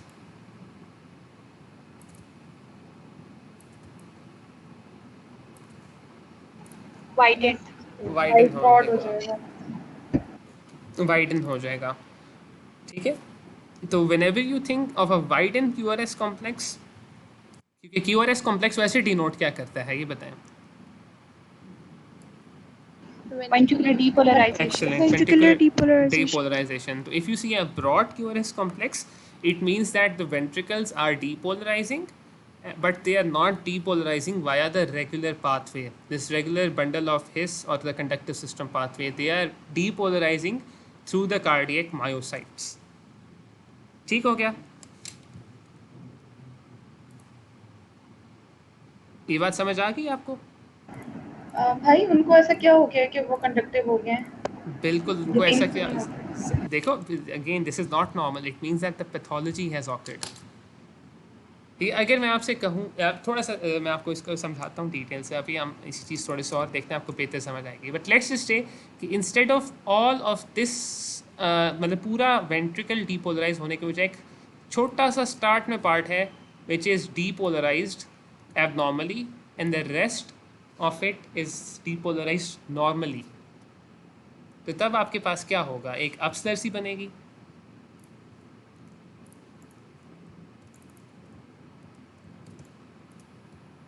ऐसे एप्सिल बन जाएगी ना, मतलब if the start it is depolarised abnormally और फिर नॉर्मल पाथवे से हो रहा है।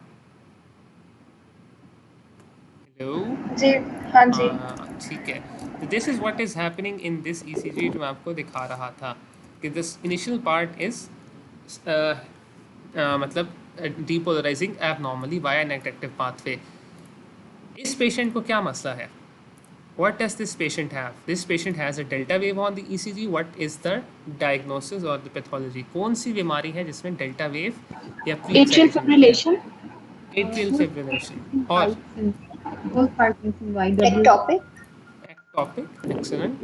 Atrial fibrillation, again atrial fibrillation दोबारा सुनने को मुझे मिला, उसका मैं ECG मुझे लगता है दिखाना पड़ेगा भाई। At the rate is regular, sorry rhythm is regular, ठीक है। दो मैंने lines end to end join कर दी हैं। P waves are present, this is not AFib. Ectopic, excellent. आप you are right in the sense के the current is arising from an ectopic और एन एबेरेंट रीजन। एक ऐसी जगह से करंट आ रहा है जहाँ पे नॉर्मली नहीं आना चाहिए था। This delta wave, it's almost pathognomic, a diagnostic of a very specific ectopic। मतलब ये कि एक ऐसी जगह से करंट आ रहा है जहाँ से नहीं आना चाहिए था। ये डेल्टा वेव हमें बता रही है कि एक एक्सेसरी पाथवे से करंट आ रहा है। कौन सा एक्सेसरी पाथवे आपने पढ़ा है फिजियोलॉजी में? यहाँ एक आपको नाम याद आता हुआ सबको? Bundle of Kent. Bundle of Kent, excellent. और अगर एक बंडल ऑफ कैंट एक पेशेंट के अंदर मौजूद है तो उस पेशेंट को हम क्या कहते हैं? क्या बीमारी है?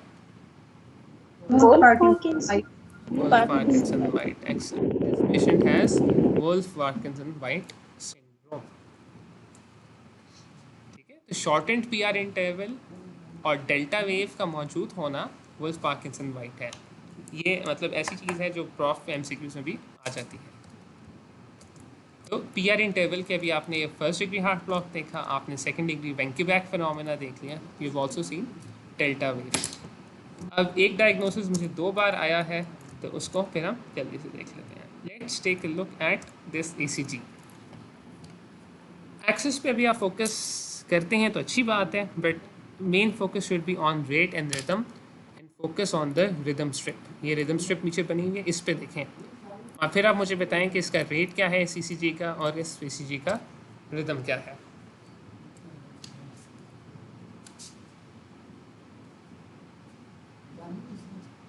इरेगुलर है, आरआर इंटरवल कांस्टेंट नहीं है। RR interval is not constant, excellent. पर आपने तो मुझे रिदम बताया, रेट क्या है?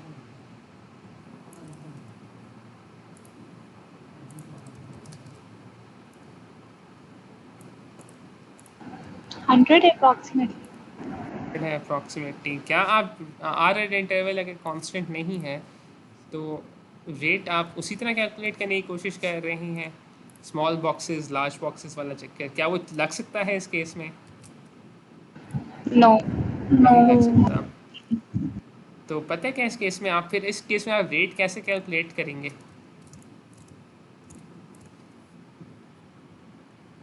अच्छा चलो रेट को थोड़ी एवरेज ले लेंगे। एवरेज ले लेंगे, बिल्कुल। रेट को ज़रा थोड़ी देर के लिए मैं साइड पे रखता हूँ। रिदम क्या है? इस इज अ रेगुलर रिदम और इस is an irregular rhythm. Irregular. ठीक है। क्या आपको कोई रेगुलरिटी मिल रही है इस ईसीजी में regarding the rate? Rhythm regularly irregular हो रहा है थोड़ा सा आगे जाके। किस तरह रेगुलरली इरेगुलर? हर थोड़े इरेगुलर है। आपकी बात इस तरह से सेंस ठीक है कि ये देखें दो आपको टाइम पीरियड 2 क्यूआरएस कॉम्प्लेक्सेस एक साथ नज़र आ रहे हैं, लेकिन इन दोनों का टाइम पीरियड भी दरमियान में कांस्टेंट नहीं है। मतलब ये देखो भाई लेफ्ट साइड पे इरेगुलर है, इरेगुलरली इरेगुलर है।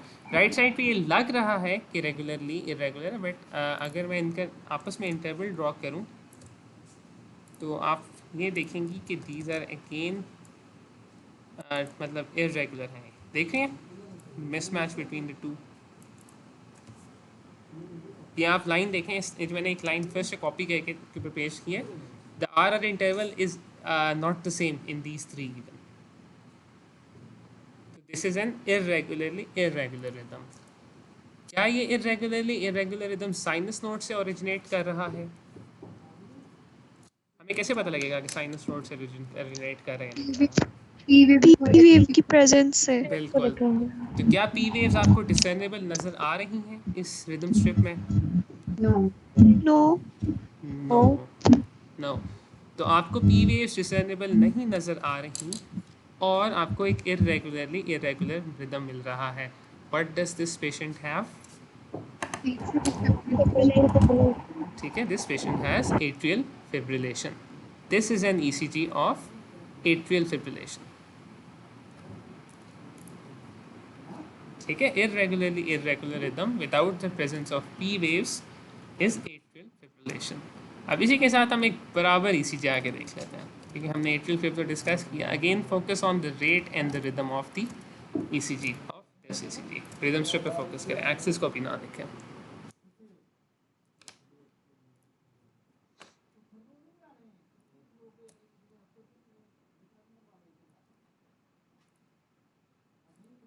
अच्छा चलो, what is the rate of this ECG?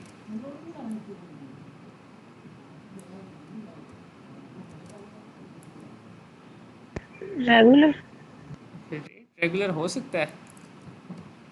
75. Around 68. 1 2 3 4 and almost 5. It's somewhere between 60 and 75. 5 boxes का मतलब है कि 60 होता है, 4 का मतलब है 75 होता है, तो it's somewhere between 65. Is the rhythm regular? No In terms of RR intervals, it is. In terms of R Yes, it intervals it is. बिल्कुल, आपने देखा है कि मैंने एक लाइन लगाई है and the RR intervals are falling on these lines. They have roughly the same distance between the two. तो कहीं और भी लगा के देख लेता हूँ, ये देख लो तभी. तो RR इंटरवल इज कांस्टेंट. फिर मसला क्या है ECG में? P wave. नेगेटिव है, एस वेव ज्यादा है आर वेव से. आर वेव्स एस वेव्स आते हैं. बिल्कुल, तो वो तो एक्सिस की बात, हमने कहा एक्सिस के हिसाब से हम बात कर रहे हैं, हम रिदम की बात कर रहे हैं. What is P wave abnormal? नहीं पता चल रही. पी वेव नहीं. तो लेट मी ड्रॉ दिस. यहाँ से ड्रॉ करता हूँ मैं आइसोइलेक्ट्रिक लाइन से आगे की तरफ किस्सा कहानी सारी. ये जो आपको नजर आ रही है, what are these? Extra wave wave तो है, ये कौन सी वेव है? U wave. U wave. अच्छा मुझे बताओ, QRS कॉम्प्लेक्स से पहले कौन सी वेव आती है फौरन? P wave. P wave. तो क्या ये पी वेव नहीं है? abnormal P wave. Normal P wave. तो मसला ये कि एक पी वेव नहीं है, ये इतनी ढेर सारी पी वेव्स हैं.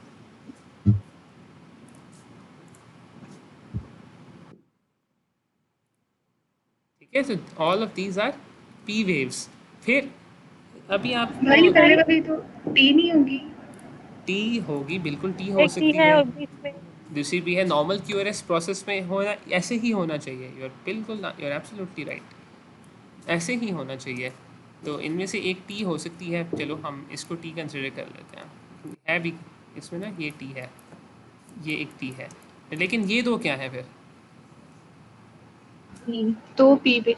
दो पी वेव्स हैं. बिल्कुल, ये देखो. अच्छा, एक टी आ गई, फिर दो पी वेव्स आ रही हैं, फिर टी आ रही, फिर दो पी वेव्स आ रही हैं.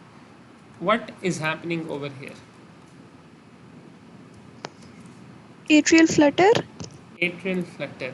Why is this atrial flutter? And why is this not fibrillation? Because it is regular. Pulse is regular. बिल्कुल. तो फर्स्ट थिंग, इट्स रेगुलर. ज्यादा P waves आती हैं. पी वेव नज़र आ रही हैं. ठीक है, तो इसको ज़रा हम जल्दी से कंपेयर करते हैं विद द प्रीवियस. इसमें आप देखो पी वेव्स. क्या आपको पी वेव्स आप आइडेंटिफाई कर पा रहे हो properly? No. No. At some places you might be, some places you might be. ठीक है, some places you might be able to identify, but overall you cannot find regular P waves. However, over here you can see these P waves. These P waves जो सही एक peak बना रही हैं, सही तरह की पीक बना रही हैं. क्या हो गया है? कुछ हुआ है, मैं लिख नहीं पा रहा. अच्छा, तो in any case you can see that there are p waves which form a peak, they are forming peak. however her QRS के पीछे 2 p waves आ रही हैं। इसका ये मतलब है कि हर p wave ट्रांसमिट नहीं हो रही है V नोड से।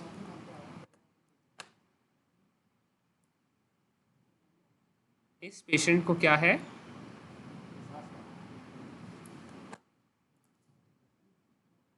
अगर पी वेव ट्रांसफर नहीं हो रही तो फिर एवी ब्लॉक भी हो सकता है। एक्सीलेंट, इस पेशेंट को एक एवी ब्लॉक भी है। ठीक है, एवी ब्लॉक भी है, आपकी बात बिल्कुल दुरुस्त है कि नहीं है। फिर एवी ब्लॉक के साथ साथ इसको एक और चीज़ है, ये पी वेव्स जो हैं, अगर मैं कहूँ कि they appear as saw tooth, आप देख रहे हो कैसे आरी के दांतों की तरह है। These are sawtooth P waves. These are sawtooth P waves, and not every P wave is being transmitted. However, after every 2, या चलो हम रेगुलर लेते हैं तो एक P wave इधर है, एक P wave इधर है, फिर एक QRS कॉम्प्लेक्स आ रहा है, एक T आ रहा है, एक P आ रहा है। तो after every 2 or 3 P waves, one QRS complex is transmitted. This patient has atrial flutter.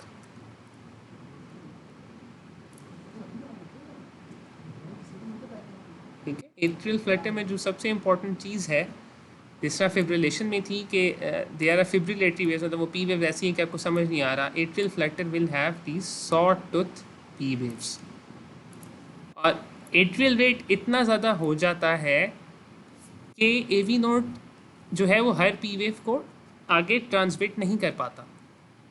That is why after every 2 or 3 P waves 1 QRS complex comes. और इसको फिर जब बताते हैं तो this is an atrial Flutter with 3:1 block, यानी कि for every 3 P waves 1 QRS complex is coming, या एवरी 2। थोड़ा सा ज़्यादा मुश्किल हो जाएगा, but let's keep it simple. This patient has an atrial Flutter. अब आपको समझ, रिदम रेगुलर है? बिल्कुल रिदम रेगुलर है। आपने खुद टाइम पीरियड देखा है कि हम हर तरफ ड्रॉ करते हैं कि दिस इज़ अ टी, अगर हम कहें तो P P T P P T P P, तो ये देखो हर में आ रहा है उसी तरह। And similarly the R R interval is constant, so the rhythm is regular. Flutter में तो ऐसी इरेगुलरिटी नहीं आ रही होती, या वो रेगुलर भी हो सकता है? फ्लटर रेगुलर भी हो सकता है, फ्लटर इरेगुलर भी हो सकता है। वो आप ईसीजी में देखेंगे, आपके सामने जो ईसीजी है फ्लटर का, इसमें रिदम रेगुलर है। अगर देखो, अगर ऐसे होता कि यहाँ पे जिस तरह एक 2 पी वे में क्यू आर एस, अगर ऐसे होता कि एक टी है, फिर पी है, फिर पी है, फिर एक और पी आ जाता, फिर क्यू आर एस कॉम्प्लेक्स आता, तो ज़ाहिर बात है कि ये जो क्यू आर एस कॉम्प्लेक्स है ये थोड़ा सा आगे हो जाता और फिर रिदम इरेगुलर हो जाता। But that is not the case in this E C G. भाई जो फिजियो में पढ़ा था तो उसमें एट्रियल फ्लटर का सर ने कहा था रेगुलरली इरेगुलर होता है। रेगुलरली इरेगुलर बिल्कुल होता है। वही बात है कि ये जो ईसीजी है इसमें नहीं है। इसका जो पॉइंट मैं इस पर एम्फोसाइज करना चाह रहा हूँ कि कुछ बीमारियाँ ऐसी होती हैं जिनमें रिदम रेगुलर भी हो सकता है, इरेगुलर भी हो सकता है। Atrial Flutter is one of those. अभी मैं आपको एट्रियल फ्लटर की एक दिखाता हूँ ईसीजी में रिदम इरेगुलर है। रुको, स्क्रीन शेयर हो रही है ना मेरी? जी ठीक है, जब मेरे लिए से एक ईसीजी निकाल के आप लोगों को दिखाता हूँ। मैं वो डालना नहीं चाह रहा था, लेकिन आप लोग मजबूर कर रहे हैं तो इसलिए दिखाई जाए। अच्छा, तो मैं जल्दी से ये open image in new tab, इसको खोलते हैं इधर, इसको करते हैं कॉपी, इसको करते हैं इधर पेस्ट। अच्छा, तो एक मिनट इस कन्वर्ट हो जाए तो इसको खोल लेते हैं फिर इधर। भाई अगर यहाँ पे पी वेव ही आती रहती है और ये क्यूआरएस कॉम्प्लेक्स ना आता है तो इसका मतलब ये होता है कि ब्लॉक नहीं है और सिर्फ पी वेव्स ही ट्रांसमिट हो रही हैं। हाँ, हर पी वेव ट्रांसमिट हो रही है। अब यहाँ पे देखो 2 पी वेव्स आ रही हैं, फिर एक क्यूरस, उसका मतलब है कि पहली वाली पी वेव के बाद क्यूरस ने कॉम्प्लेक्स नहीं हुआ। इसका मतलब ये है कि ये पी एवी नोड से आगे ट्रांसमिट ही नहीं हुई। ठीक है, अच्छा, अब आप इस फ्लटर को देखें, इस पेशेंट को जो फ्लटर है आप इसको गौर से देखें। इसमें आप रिदम देखें, रेट को फिर छोड़ दें, आप रिदम देखें।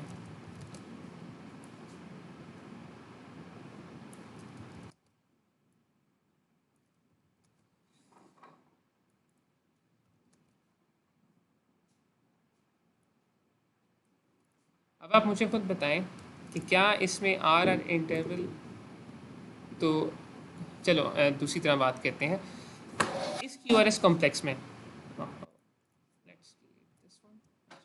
ये जो QRS कॉम्प्लेक्स है, दिस वन ओवर हेयर, इसके बाद कौन कितनी आपको सॉ टूथ वेव्स नज़र आ रही हैं?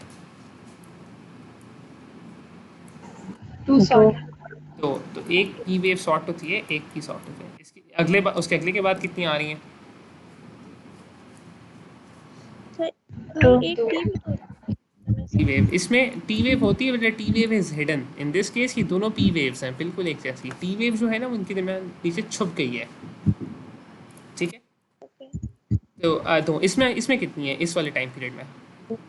4 4 1 2 3 मुझे 3 मिली है आई थिंक। अगर ये एक है बिल्कुल, ये देखें ना, ये आधी QRS कॉम्प्लेक्स के अंदर है और आधी बाहर है, तो एक्चुअली 4 है। तो 4 मुझे मिल रही हैं। आपने खुद देखा है कि at the start there were 2 then 4।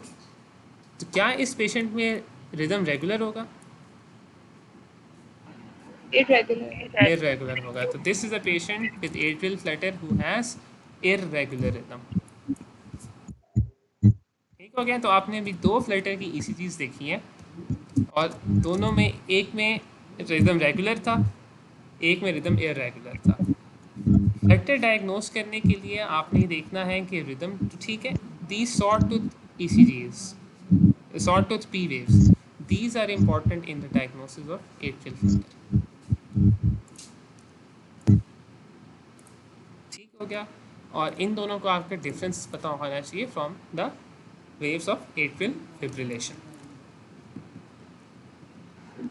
भाई वो जो ECG पेपर होता है वो तो इतना मतलब उसमें इतनी तो डिसर्नेबल तो वैसे भी नहीं होती नॉर्मल ECG भी, तो हमें कैसे पता चलेगा सॉ टूथ है या नॉर्मल है? मुश्किल होता है ना। ये एक्चुअल ECGs हैं जो मैं आपको दिखा रहा हूँ।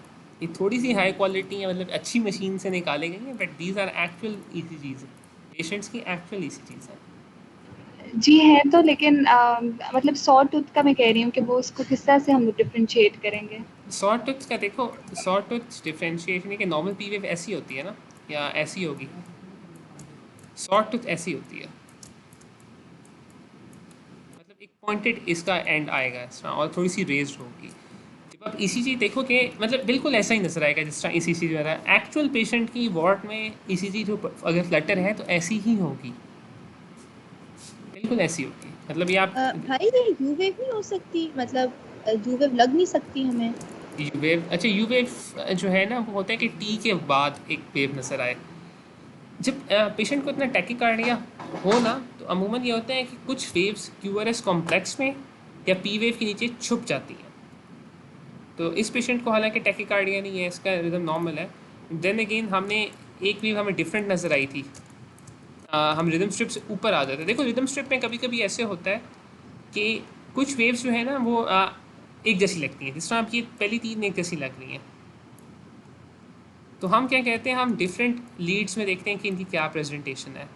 तो अब ये देखो लीड 2 में इसको जो इधर अपराइट थी वो लीड 2 में डाउन है, सॉरी लीड कौन सी AVL में डाउन है, इधर ऊपर है, but it's different from the other 2। तो this is most likely a T wave. ठीक है। अब U वेव का क्या होता है, U वेव T के बाद आती है अगर आती है, but we can not see any positive deflection after T wave. क्या आपको कोई पॉजिटिव डिफ्लेक्शन नज़र आ रही है after T wave in this case? No. ठीक है, नीचे चली गई है but there is no positive deflection and these two deflections they are the same. एक में से एक U वेव हो सकती थी, बट उसकी मॉर्फोलॉजी डिफरेंट होनी चाहिए ना। ऐसे तो नहीं है कि 2 वेव्स एक साथ आए वो U वेव्स हों। हमने ऊपर बाकी लीड्स में भी देख लिया, पहली वाली बिल्कुल डिफरेंट थी तो it's a T wave, but the other ones they are the same. तो this is not a U wave, this is a P wave, और ये दोनों P वेव्स हैं।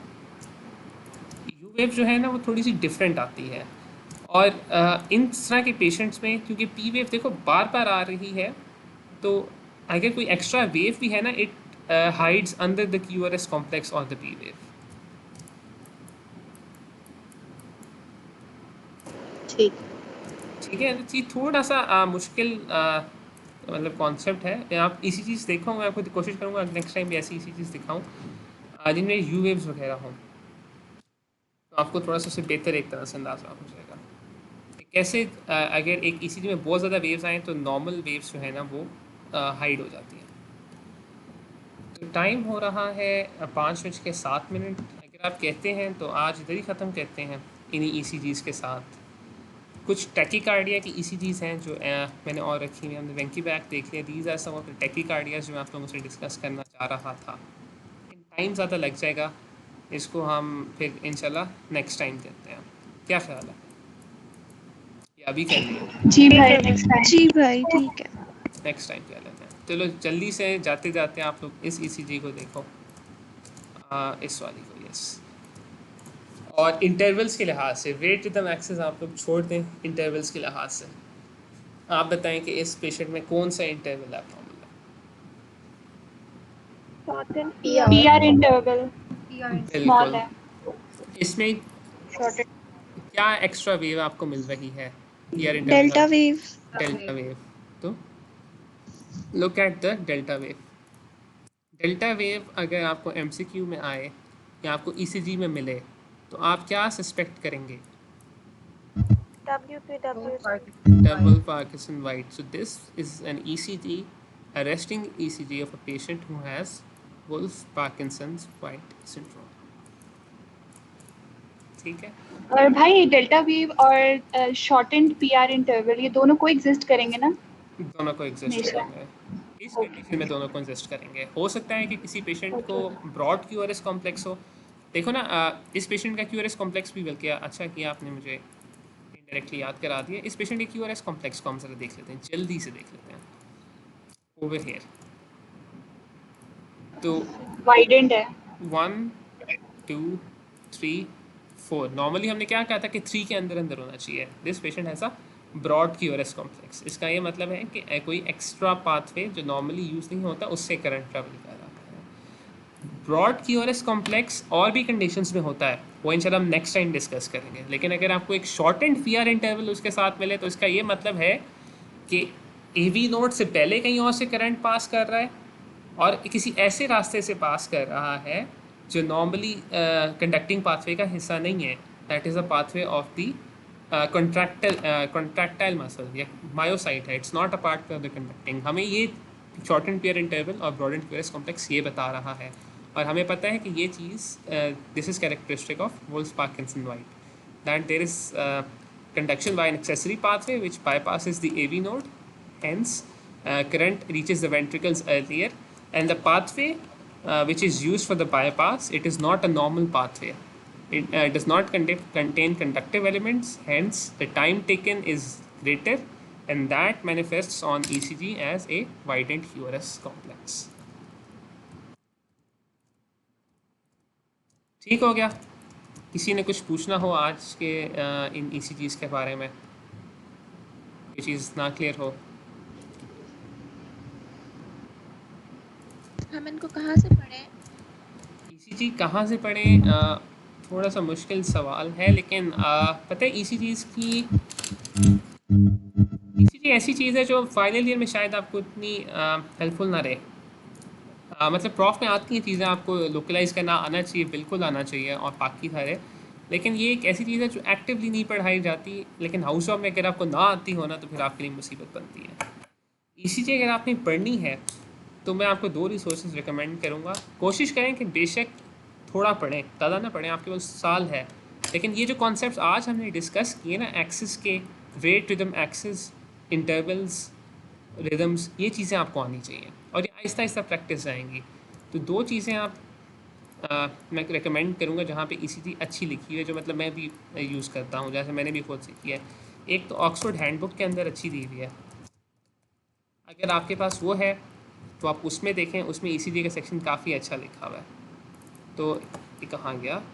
एक है ऑक्सफोर्ड हैंडबुक पढ़ने के लिए, नंबर 1, उसके अंदर अच्छी लिखी हुई, उसके अंदर ECGs भी दी हुई हैं, उसमें ECGs दी हुई हैं, आप देख के बेहतर सीखेंगे। अगर आप स्टेपअप यूज़ कर रहे हैं तो स्टेपअप के एंड पे ना, बिल्कुल एंड पे चेस्ट एक्सरे और ECG के साथ साथ लिखा हुआ है, वहाँ भी ECG मतलब सिलिकन फीचर्स लिखे हुए हैं कि कैसे एक्सेस देखते हैं, क्या देखते हैं, वो भी काफ़ी हेल्पफुल है।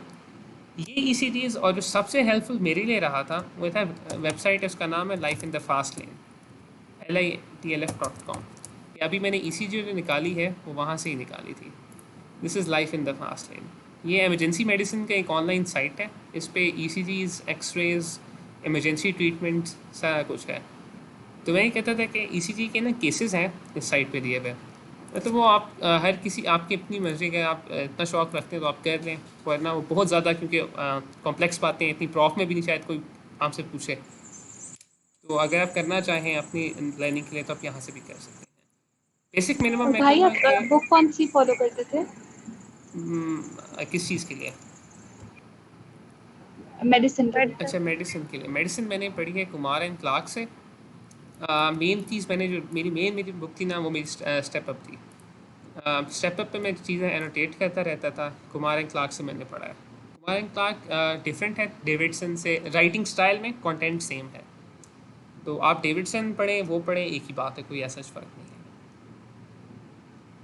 लेकिन चूँकि आपकी टेक्स्ट बुक्स जो नॉर्मल रिकमेंडेड हैं और सारे पढ़ भी रहे होते हैं वो डेविडसन है, तो मैं इससे कहूँगा आप डेविडसन ही पढ़ लें। वो एक डिफरेंट बुक है। अगर देखना चाहते हैं, पढ़ना चाहते हैं, तो पहले PDF उसका एक बार देख लें, कंपेयर कर लें। अगर आपको ठीक लगती है, पढ़ने में अच्छी लगती है, तो ज़रूर पढ़ें, कोई मसला नहीं है। लेकिन फाइनली हमें ये होता है कि टाइम आपके पास होगा कम। आपने एक बड़ी बुक से इंपॉर्टेंट टॉपिक्स पढ़ने हैं और आपने वो छोटी बुक पे नोट करने हैं। बड़ी बुक अगर आप डेविडसन रखते हैं, छोटी बुक आप स्टेप अप रख लें या कैप्लन रख लें, दोनों चल जाती हैं, कोई इशू नहीं होता।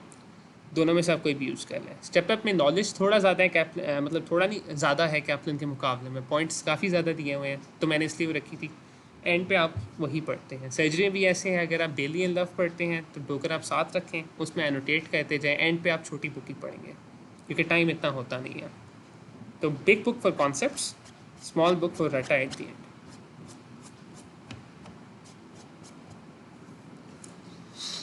ऑक्सफोर्ड हैंडबुक मैं आपको रिकमेंड करूँगा, आप सब के रखें, काफ़ी अच्छा है। इसमें इमरजेंसी मैनेजमेंट, ECGs और हर चीज़ शॉर्ट करके दी हुई, काफ़ी अच्छी लिखी हुई है। तो क्विक रिवीजन के लिए या वार्ड टेस्ट से पहले या मतलब वाइवा से पहले कुछ ना समझ आ रहा हो ना, तो इसके अंदर काफ़ी अच्छा लिखा होता है। ECG के हवाले से अभी तक आज जो हमने पढ़ा है और कल भी पढ़ा है, किसी का कोई सवाल हो, कोई चीज़ ना क्लियर हो? भाई इरेगुलर रिदम में वीडियोस अपलोड कर दीजिएगा। वीडियो में अपलोड बिल्कुल कर दूँगा, कोई मसला नहीं। और एक और सवाल आ रहा था, इरेगुलर रेट कैसे कैलकुलेट करेंगे अगर रिदम इरेगुलर है तो? बिल्कुल, आपने काफ़ी अच्छी बात की है और ये मैं बताना भूल गया, आई एम सॉरी। अच्छा, पता है क्या होता है, ECGs के अंदर ना आप आपको एक टाइम पीरियड पता होता है। जिस तरह लेट्स से कि ये ECG है AFib का, इसमें काफ़ी इरेगुलर है।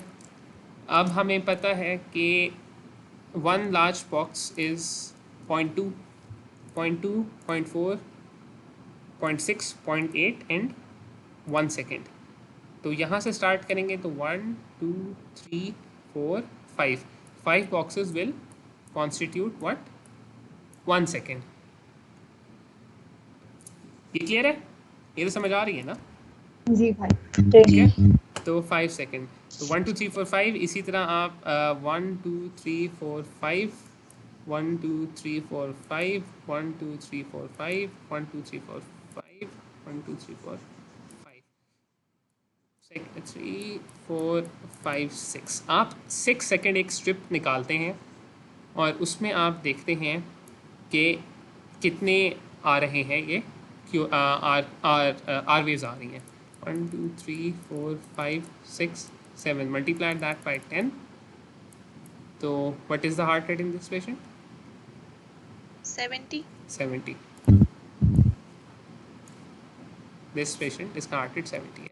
तो if you अगर RR interval irregular है, if you are not able, then find out the number of QRS complexes in a 6 second strip या 10 second strip भी है। इसमें हमने एक सुई थी, हाँ ये भी है। जिस तरह देखो 6 सेकेंड स्ट्रिप की बजाय आप 10 सेकेंड्स भी कर सकते हो कि नंबर ऑफ बीट्स और R waves in 10 seconds, depending upon actual के।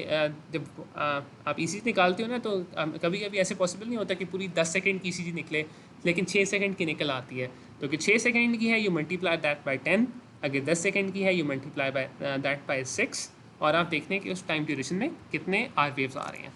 तो इस पेशेंट का हमने देखा था कि ड्यूरिंग द 6 सेकेंड स्ट्रिप यानी कि 5 large boxes make 1 second, during 6 seconds there were 7 QRS complexes, hence the rate is 6 multiplied by 10, 60 or 7 beats per minute. ठीक है, this is how you measure the rate in a patient who has in an irregular rhythm. आपने काफ़ी अच्छा किया मुझे याद करा दी, क्योंकि अगर ये चीज़ ना आती हो तो फिर बाकी चीज़ों का फ़ायदा नहीं है। अगर आप रेट कैलकुलेट नहीं कर पा रहे तो फिर रिदम एक्सेस तो मतलब कोई फ़ायदा नहीं उसका। तो this is how you calculate the rate in a patient who has irregular rhythm. और किसी का कोई सवाल हो? भाई फॉर्मूला एक दफ़ा बता दें कि हम नंबर ऑफ आवर्स को किससे मल्टीप्लाई कर रहे हैं, सेकंड से? नहीं मतलब देखो ना, अगर हम 6 सेकेंड्स में देख रहे हैं, 6 सेकेंड्स में कितनी आर वेव्स आ रही थी? 7 आ रही थी। हमने अभी जो निकाला था यहाँ पे हमने देखा था कि 6 सेकेंड्स के अंदर कितने QRS कॉम्प्लेक्सेस आते हैं। तो अब मैंने डिलीट कर दिया है, but they came out to be 7। तो in 6 seconds there are 7 QRS complexes. तो in 60 seconds there must be 70 QRS complexes. और QRS कॉम्प्लेक्स एक बीट होता है, 60 सेकेंड्स एक मिनट होता है, तो द रेट इज़ 70 पर मिनट। अगर आप 6 सेकेंड्स में देख रहे हैं तो मल्टीप्लाई इट बाई 10। ठीक है समझ आ गया। ठीक है, अगर आप 10 में देख रहे हैं तो you should multiply it by 6, तो आप 6 से मल्टीप्लाई कर दें उसे। ठीक है, किसी का कोई सवाल, कोई चीज़ आप लोग पूछना चाहते हो तो ज़रूर, अभी नहीं तो बाद में इस बोर्ड पे आएँ, ECG को देखें, प्रैक्टिस करें कि इन जो ECGs लगी हुई हैं इनकी एक्सेस, और खुद इन पे प्रैक्टिस करें। वरना अगर हैंडबुक है ऑक्सफोर्ड की, उस पर देख लें, साइट को विजिट करके देख लें, या वैसे ही इन ECGs को एक बार देख लें ताकि आपको वेव फॉर्म्स की हो। कोशिश आप ये करें कि रेट रिदम एक्सेस इंटरवल्स आप लोग एब्नॉर्मलिटीज़ इनमें पिक कर सकें, ये आपकी प्रैक्टिस होनी चाहिए। तो इस बोर्ड पर आएँ, इन ECGs को देखें, अगर कोई चीज़ नहीं समझ आती तो मुझे ज़रूर बताएं। फिर कल इंशाल्लाह जो एब्नॉर्मल ECGs रहती हैं वो हम डिस्कस करेंगे, और उसी के साथ एरिथमियास भी डिस्कस कर लेंगे। तो आगे किसी का कोई सवाल नहीं है तो फिर ख़त्म करते हैं आज का सेशन।